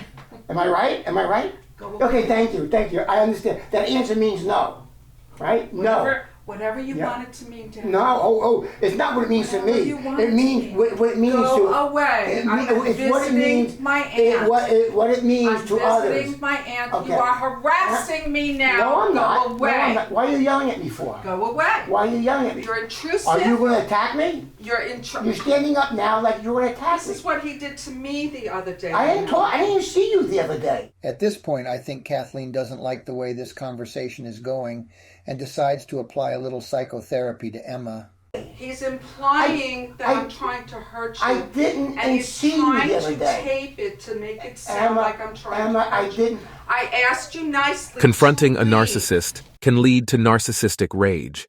This is when a narcissist gets angry, aggressive, or passive-aggressive when their illusion of superiority and perfection is damaged. They might insult you, threaten violence, yell, or lie to make themselves look better. What's going to happen when she needs help? I think you have the brain power to figure that out. Well, you hurt my feelings so bad. This is not my first rodeo, honey. Dr. Denman's presentation of the adverse effects of psychotherapy was novel and welcome. Denman, 2011. The topic is under-researched in comparison to the wealth of data on the side effects of medication. Although I am a frequent advocate of psychotherapy for patients, I would venture to suggest 3 very important additional adverse effects: inappropriate or missed diagnoses, psychological dependence and withdrawal, and boundary violations leading to sexual abuse or financial manipulation. They have become psychologically dependent on their therapists, and their therapists have become financially dependent on them. The emergence of new symptoms, which includes the development of interpersonal difficulties or issues within the family or at work, are possible signs of a negative impact of psychotherapy. A therapist that prioritizes his or her own needs, exploitative, narcissistic, voyeuristic, over the patient's needs, can do harm. Hypnotherapy does have some risks. The most dangerous is the potential to create false memories, called confabulations. Some other potential side effects are headache, dizziness, and anxiety. Hypnosis itself is not a form of psychotherapy, but a tool that helps clinicians facilitate various types of therapies and medical or psychological treatments. Trained healthcare providers certified in clinical hypnosis can decide, with their patient, if hypnosis should be used along with other treatments. As with psychotherapy, the length of hypnosis treatment varies, depending on the complexity of the problem. Narcissistic therapists are very much like cult leaders. They do not want you to have access to outside support, or to those who may challenge their authority and guru-like status. That is why they make sure to isolate you from your loved ones, and anyone who threatens their control over you and your psyche. A toxic therapist is one who will discourage you from consulting other perspectives, getting a second opinion, or getting support from anyone else but him or her. This enables the narcissistic therapist to wield complete and utter power over every facet of your life as you become increasingly dependent on them. You develop a sense of learned helplessness as there is no one else there to validate or support you on your journey, or to guide you to resist the therapist's gaslighting attempts. Good therapists know that their role is not to tell you what to do. Instead, they want to help you come to your own realizations. Good therapists won't try to control or manipulate you to get you to do what they think you should do or what they want you to do.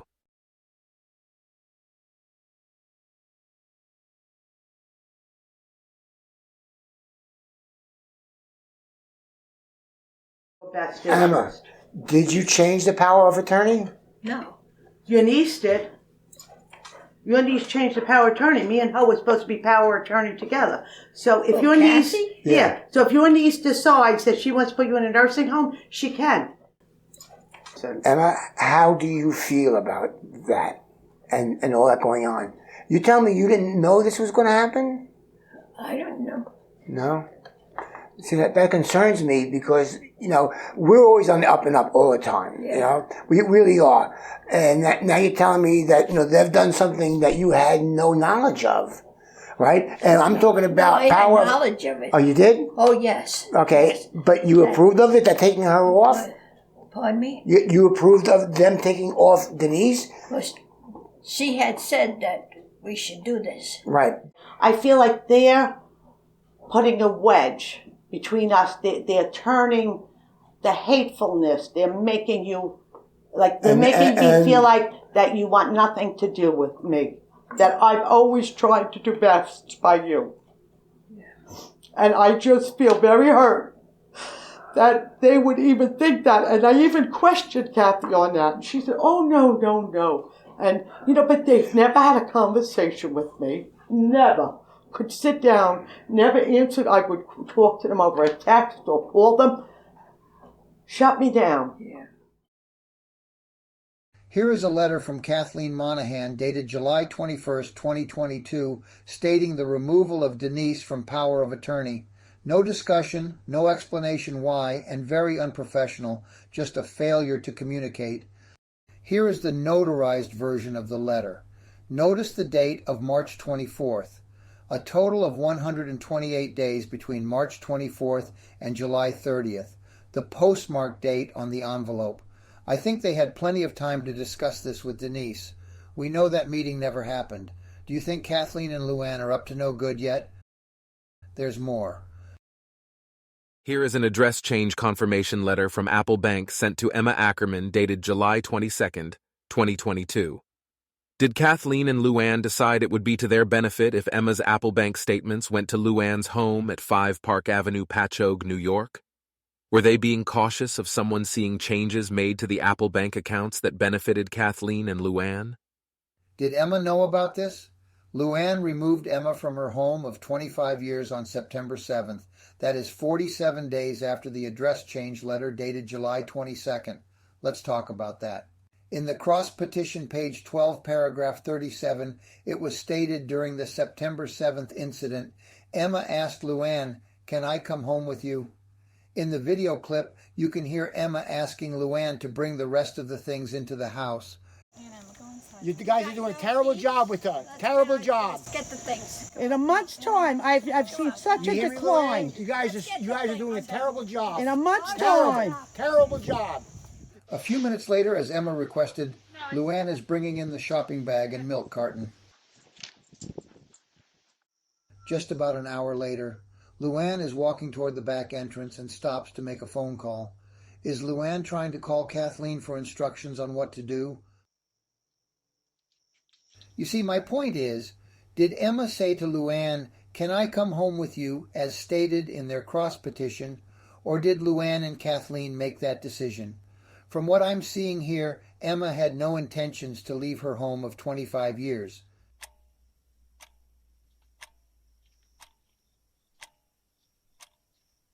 One half hour later, Luann comes out with shopping bags.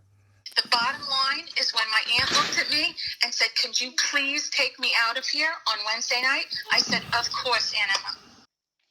So which is it, Luann? Was it after Emma assaulted Denise? Or was it that night Emma asked you? "Can I come home with you?" In the video, the September 7th incident started at 3 p.m. and you are removing Emma's bags at 5:33 p.m., which makes no sense at all. You just can't make this stuff up. Documentary evidence has legal significance because it is not hearsay. Examples of documentary evidence include wills, leases, memoranda, reports, contracts, promissory notes, ransom notes, and checks. Before we begin showing documentation evidence, let's talk about the handling of some of the financial documents. Here is a statement from the cross-petition provided by Kathleen and Luann. A photograph of Emma with the envelopes of personal papers that she keeps in her safe is very telling. Emma had organized her important papers in numbered envelopes, each clearly labeled with its contents. This is how Emma has always and continues to this day to conduct her own personal affairs.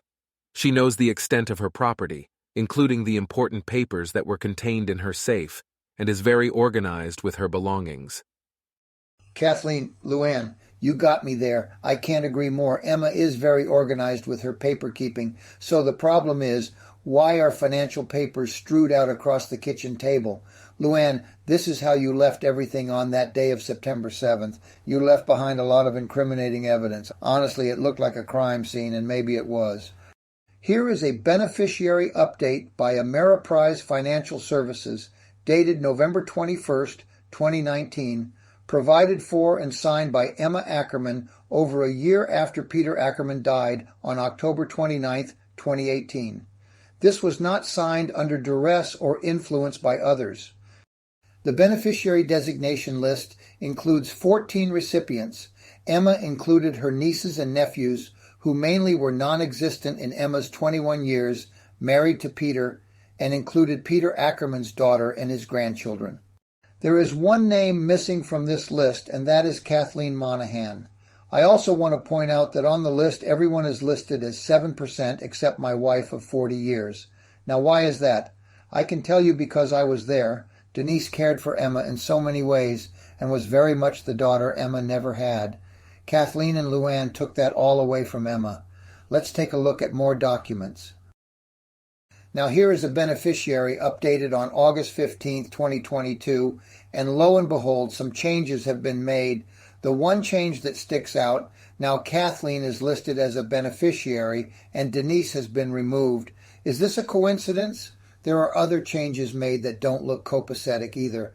Emma's nieces and nephews are now up to 8%, and Peter's grandchildren are now 5% except Travis, who is now 8%. It must be because Emma was very fond of Travis, and Luann even says so in her conversation with Travis. You've seen a side of my aunt that maybe I haven't seen because I didn't grow up in the same household as you did. As I said, you are like her favorite, and she's never said any negative thing about you ever. So I have to, based on what I know of my aunt, think that you are genuinely concerned about my aunt. Oh, I am. I don't care about anything else. Whatever I can to get her Yeah. to call you, I will do. But I want it made known that I'm concerned now that you have my personal cell phone number, and I don't even know you. So how'd you get that? Hey, Luann, my son Travis is still waiting for that phone call from his grandmother. You know, the women he calls grandma for 26 years. It's really telling that you admit you don't even know who Travis is. I guess you weren't really as close to Emma as you try to make it seem. 3 days after that phone call on September 15th, Emma moved to the Bristol Assisted Living at Holtzville, New York. Denise and I had no idea where she was until a few months afterward. As Travis lived in Alabama and worked as a flight instructor for the U.S. Army, it's been a while since he saw his grandmother. For the Christmas holidays, Travis was able to come to New York, and out of concern for his grandmother, he desperately wanted to see her. On December 21st, Travis went to Bristol in an attempt to see Emma.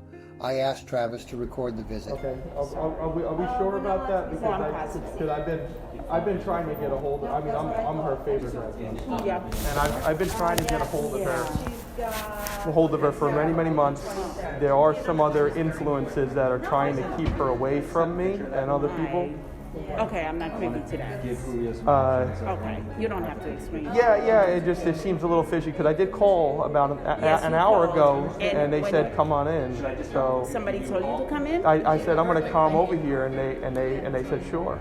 So it kind of seems like yeah, that's kind of weird. So this is me. Thank you. Is there any way I can speak to her on a phone and see if she wants to say that to me on the phone? I can talk to her. I would love to have her talk on a phone if possible. Brady keeps changing the numbers. I'll make sure that we can do that. 6 people. But right now they both go back in the office to discuss. Can I talk to her on the phone? Do you have her number? She doesn't answer her cell phone. I feel like her cell phone is not even on. You guys don't have a way to contact her on a phone? Just because things seem a little fishy, because to be honest with you, when I came here, kind of visit her, I feel like did somebody really go see her that quick and determine that she's not feeling well? Because as soon as I came here, ma'am. Do we know you? Yes. No. Ma'am, I just feel like as soon as I just asked, can I see her? Within about a minute and a half, you guys came to me and told me she's not feeling well. Okay. Am I able to call her room? I cannot give that information out. So how do I get that information as family? Family not allowed to have that information? I would reach out to Luann or someone else and see if they're willing to give that information to you. Okay. Well, there you have it.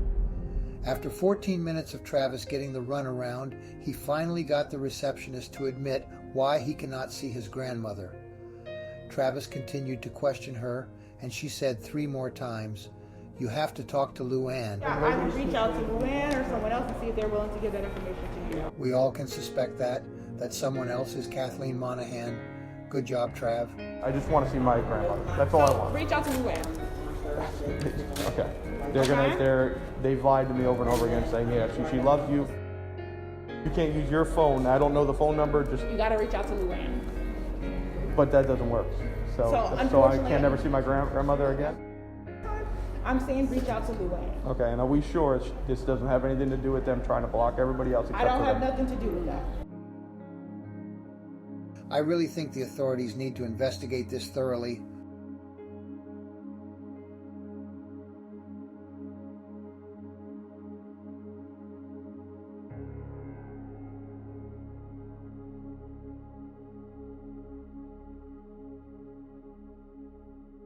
Here is a copy of Emma's life insurance policy dated February 16, 2021. The sticky note near the top is addressed to Denise. Emma counted on Denise for many things, including important documents. This handwritten document shows a Symetra annuity investment fund dated March 6, 2013. This is a joint account for Peter and Emma Ackerman, with the beneficiaries being Peter and Denise. Notice the names don't say stepson or stepdaughter. I don't know much about this investment, but one thing I do know, I don't trust Kathleen and Luann. As you can see, Emma would write everything down on notepaper. This is not unusual for Emma. In this notepaper, we see information about 3 investments: Pacific Life, U.S. Life, and an updated version of the Symetra annuity investment. You can see where Emma added the will information on 2 of the investments. What is written here matches the last document. There is no date provided, but the investment has increased over $12,000. You do the math. On top is the lower portion of Exhibit E, showing just the Symetra investment with no date. Exhibit F at the bottom is also the Symetra investment dated April 6, 2018, and a value of $112,175. So at 2.6% interest, the date should be around October 6, 2018, for the Exhibit E Symetra investment. On each note, as shown, the beneficiaries are Peter Ackerman Jr. and Denise Miron. What I would like to point out on this next form is the beneficiary information in the relationship box. It is written stepson and stepdaughter. So as I see it, there is a distinction between how these forms are filled out. I do not have any other beneficiary information relating to this page. And here is another handwritten note with Emma's name printed on top, and on the right side is a handwritten note showing information for American General Insurance. Here is a list of 5 separate accounts with Sterling Bank dated February 16, 2019. Under the date shows a total of $202,299. On the left, the account numbers have been redacted, and to the right are the account type, amount, and beneficiary names. And on the back of the same page are 3 more accounts. This page has a list of various stocks like Verizon, Comcast, Manulife, AT&T, Morgan Stanley, Ameriprise, Pacific Life, John Hancock, Hartford, and others. At the bottom of this page we see a familiar name, Donna Marie Dyer. My wife tells me she is the only one who actually kept in touch with Emma through the years. Here is an extensive list of accounts with Webster Bank, including information like type of accounts, balance, and list of names and other information. By now you can see how diverse these investments are. Here is an Apple Bank recap. If you look to the right, you will notice names: Michael and Tommy Burke, Luann Roarth, and Tim Monahan. You will also notice Denise Miron on the list for a checking account. Emma had full trust in Denise, and never has there been an issue between Emma and Denise. I also want to make a point. Emma did include family members from both families. Did one family become greedy?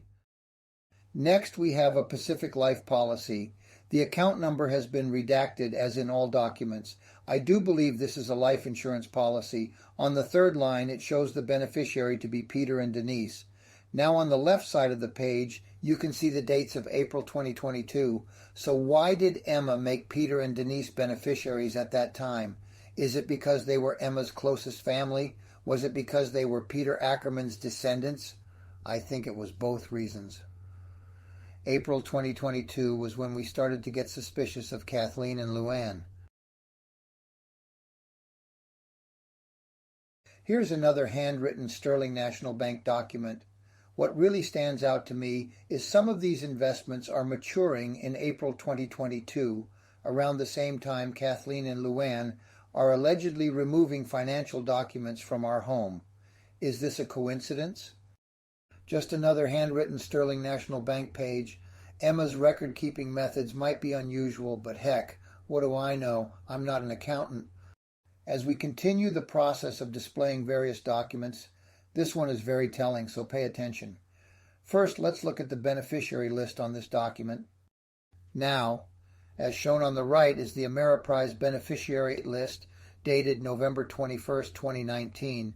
Both lists closely match, except a small change has been made on the left to include Kathleen Monahan. The last date written on the left is May 8th, 2022. That amounts to over 30 months. Pretty stable beneficiary list, except for one small change, right? Now let's take a look at the Ameriprise beneficiary list dated August 15th, 2022.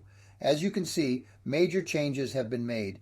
The beneficiary list was changed just 3 months and 8 days after Emma dated her list on May 8th. So my question is, who made those drastic changes?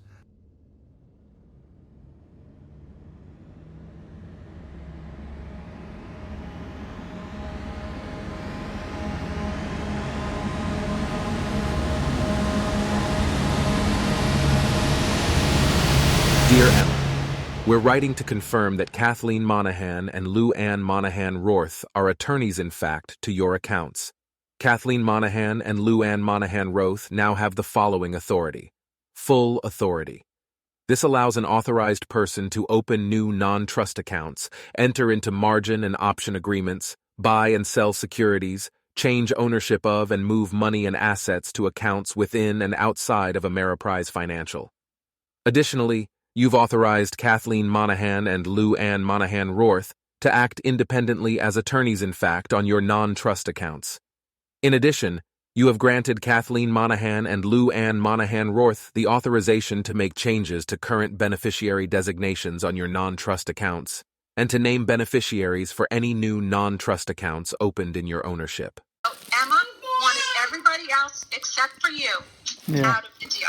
Yeah. She wanted out of the deal. And I'm telling you, I swear to God, whether I'm supposed to say this or not, my aunt wanted everybody out, and we said, Aunt Emma, think about it.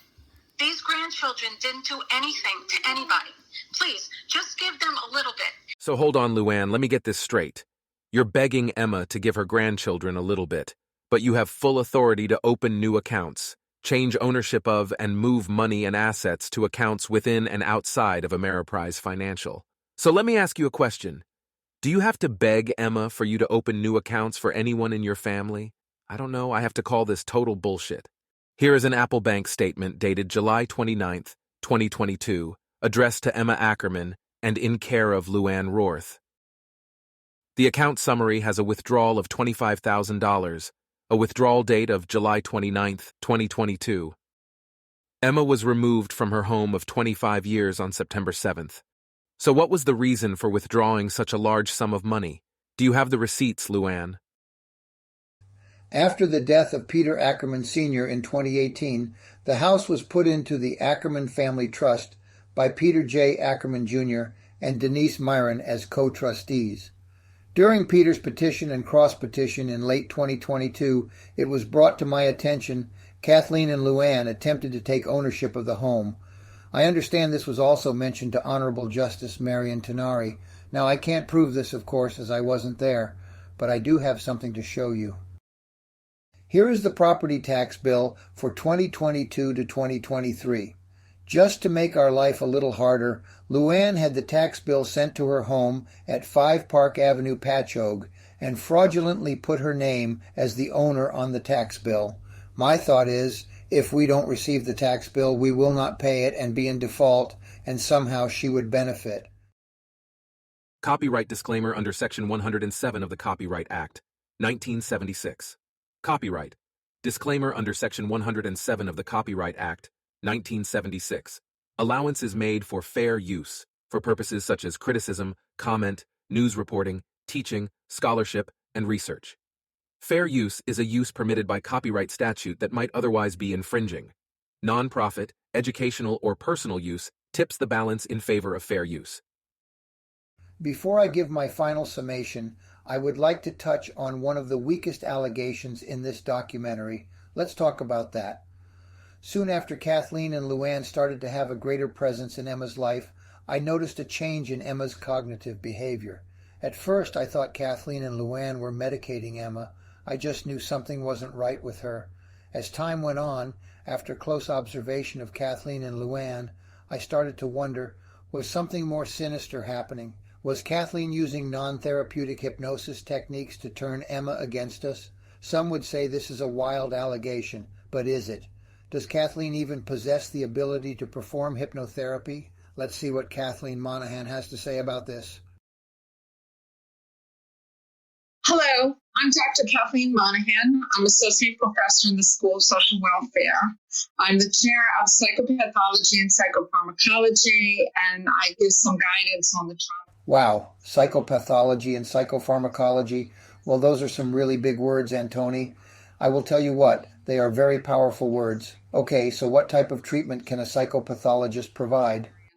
A psychopathologist provides psychotherapeutic treatments including psychotherapy, behavior therapy techniques, and hypnotherapy. Antoni, isn't hypnotherapy and hypnosis the same thing? Although hypnosis and hypnotherapy are words that are used rather interchangeably, the two words are not the same. Hypnosis is more a state of mind, while hypnotherapy is the name of the therapeutic version in which hypnosis is used. What are some of the negative effects of hypnotherapy? Negative symptoms are things that are taken away or reduced, like motivation or reduced intensity of emotion.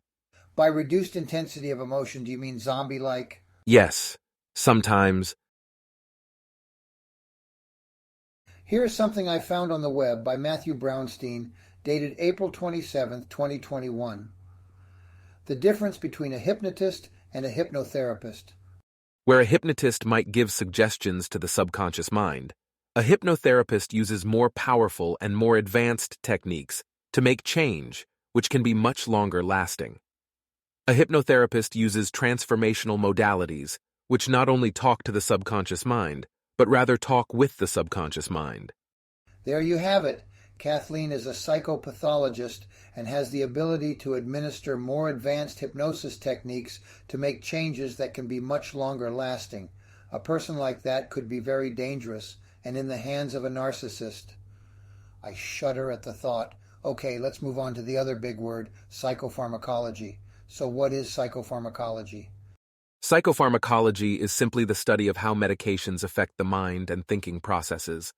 A psychopharmacologist is a psychiatrist who specialized in the use of medications to treat emotional symptoms.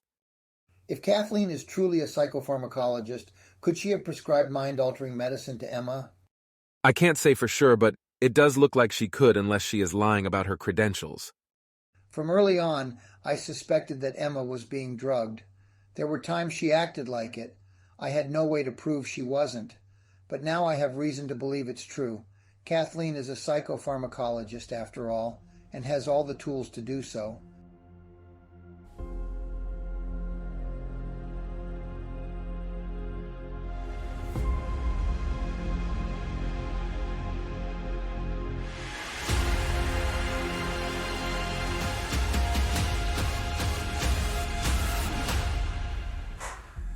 Hello, I am D-Miron. Today is August 7th, 2023. I started creating this documentary in September 2022. Some say it doesn't involve me. I think they are wrong. Let's make this very clear. I will never stand by, do nothing, while my family is being victimized by others. My last name is not Ackerman, Roth, or God forbid Monahan. I am a Miron. I have no skin in this deal, as Luann would say. I lived in, maintained, repaired, and improved this house for over 25 years. My 2 sons and my daughter grew up here. I helped take care of Peter Ackerman when he had cancer 3 separate times, and I was there for him daily for 5 years as he slowly passed away from dementia. In this documentary, you heard me asking Kathleen and Emma, What was their long-term plan for Emma's well-being? But what is the plan, Emma, for your well-being and health? I don't even think of it. You don't even and they don't think of it either, I guess. They probably do, but they haven't said anything to me. Emma had no idea, and Kathleen told me I don't have the brain power to figure it out. I think you have the brain power to figure that out. Well, did I? I want you, the viewer, to answer that question. When I warned Kathleen that she was messing with the wrong person, she said, yes, we heard. She said it twice. When I mentioned to Ray Monahan that we had video cameras all around the outside of the house, he said, yes, we know. On September 11th, when Kathleen, Ray, and Timothy Monahan tried to force their way into our home, Timothy said several times that he didn't know anything. He was just the driver. Then he continuously shouted out false accusations. You saw how they covered the Simply Safe glass break sensor in Emma's kitchen with a paper towel, thinking it was some kind of recording device. When I asked them specific questions, no one would confirm or deny their actions or intentions. This is not how honest people act. Now let's talk about Peter Ackerman Sr. I was his son-in-law for 35 years when he passed away. To me, Peter was like a father I've never had. Just like Denise was Emma's daughter that she never had. Peter and Emma had many investments together and separately. As we just reviewed the assets and beneficiary documents earlier, we saw how Emma divided their accumulated wealth to the Ackerman and Monahan families in beneficiaries. This is what Peter wanted, and Emma wanted to abide by his wishes.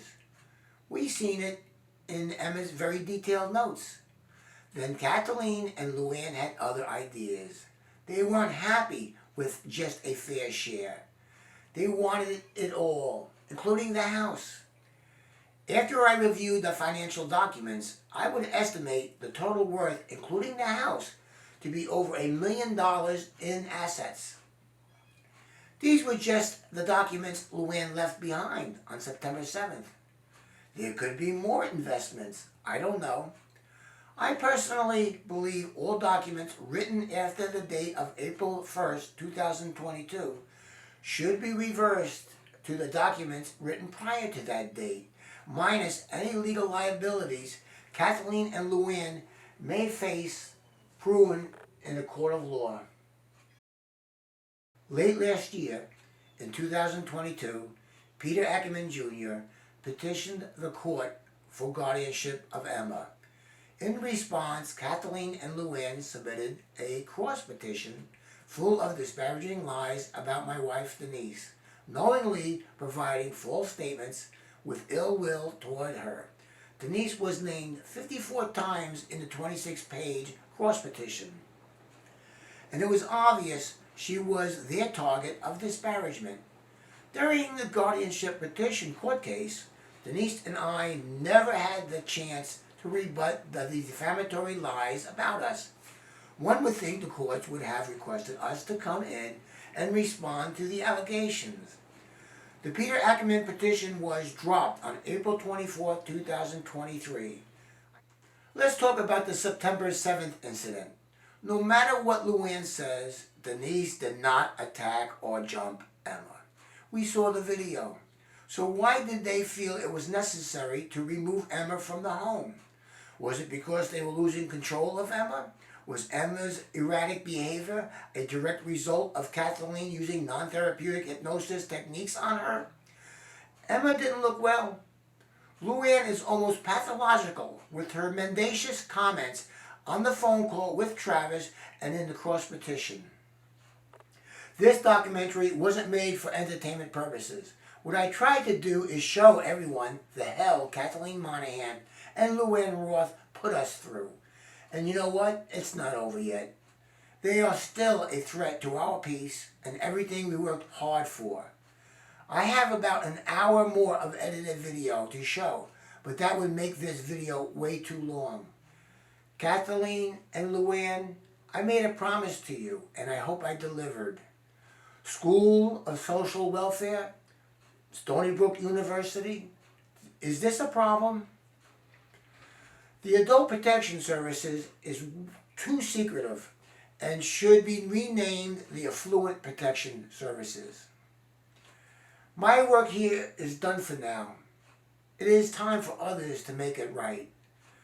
I want to thank you. I rest my case.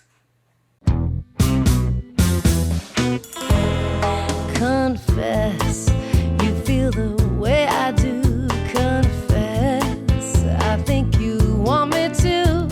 There's something deep inside that you hide but you can't suppress. Just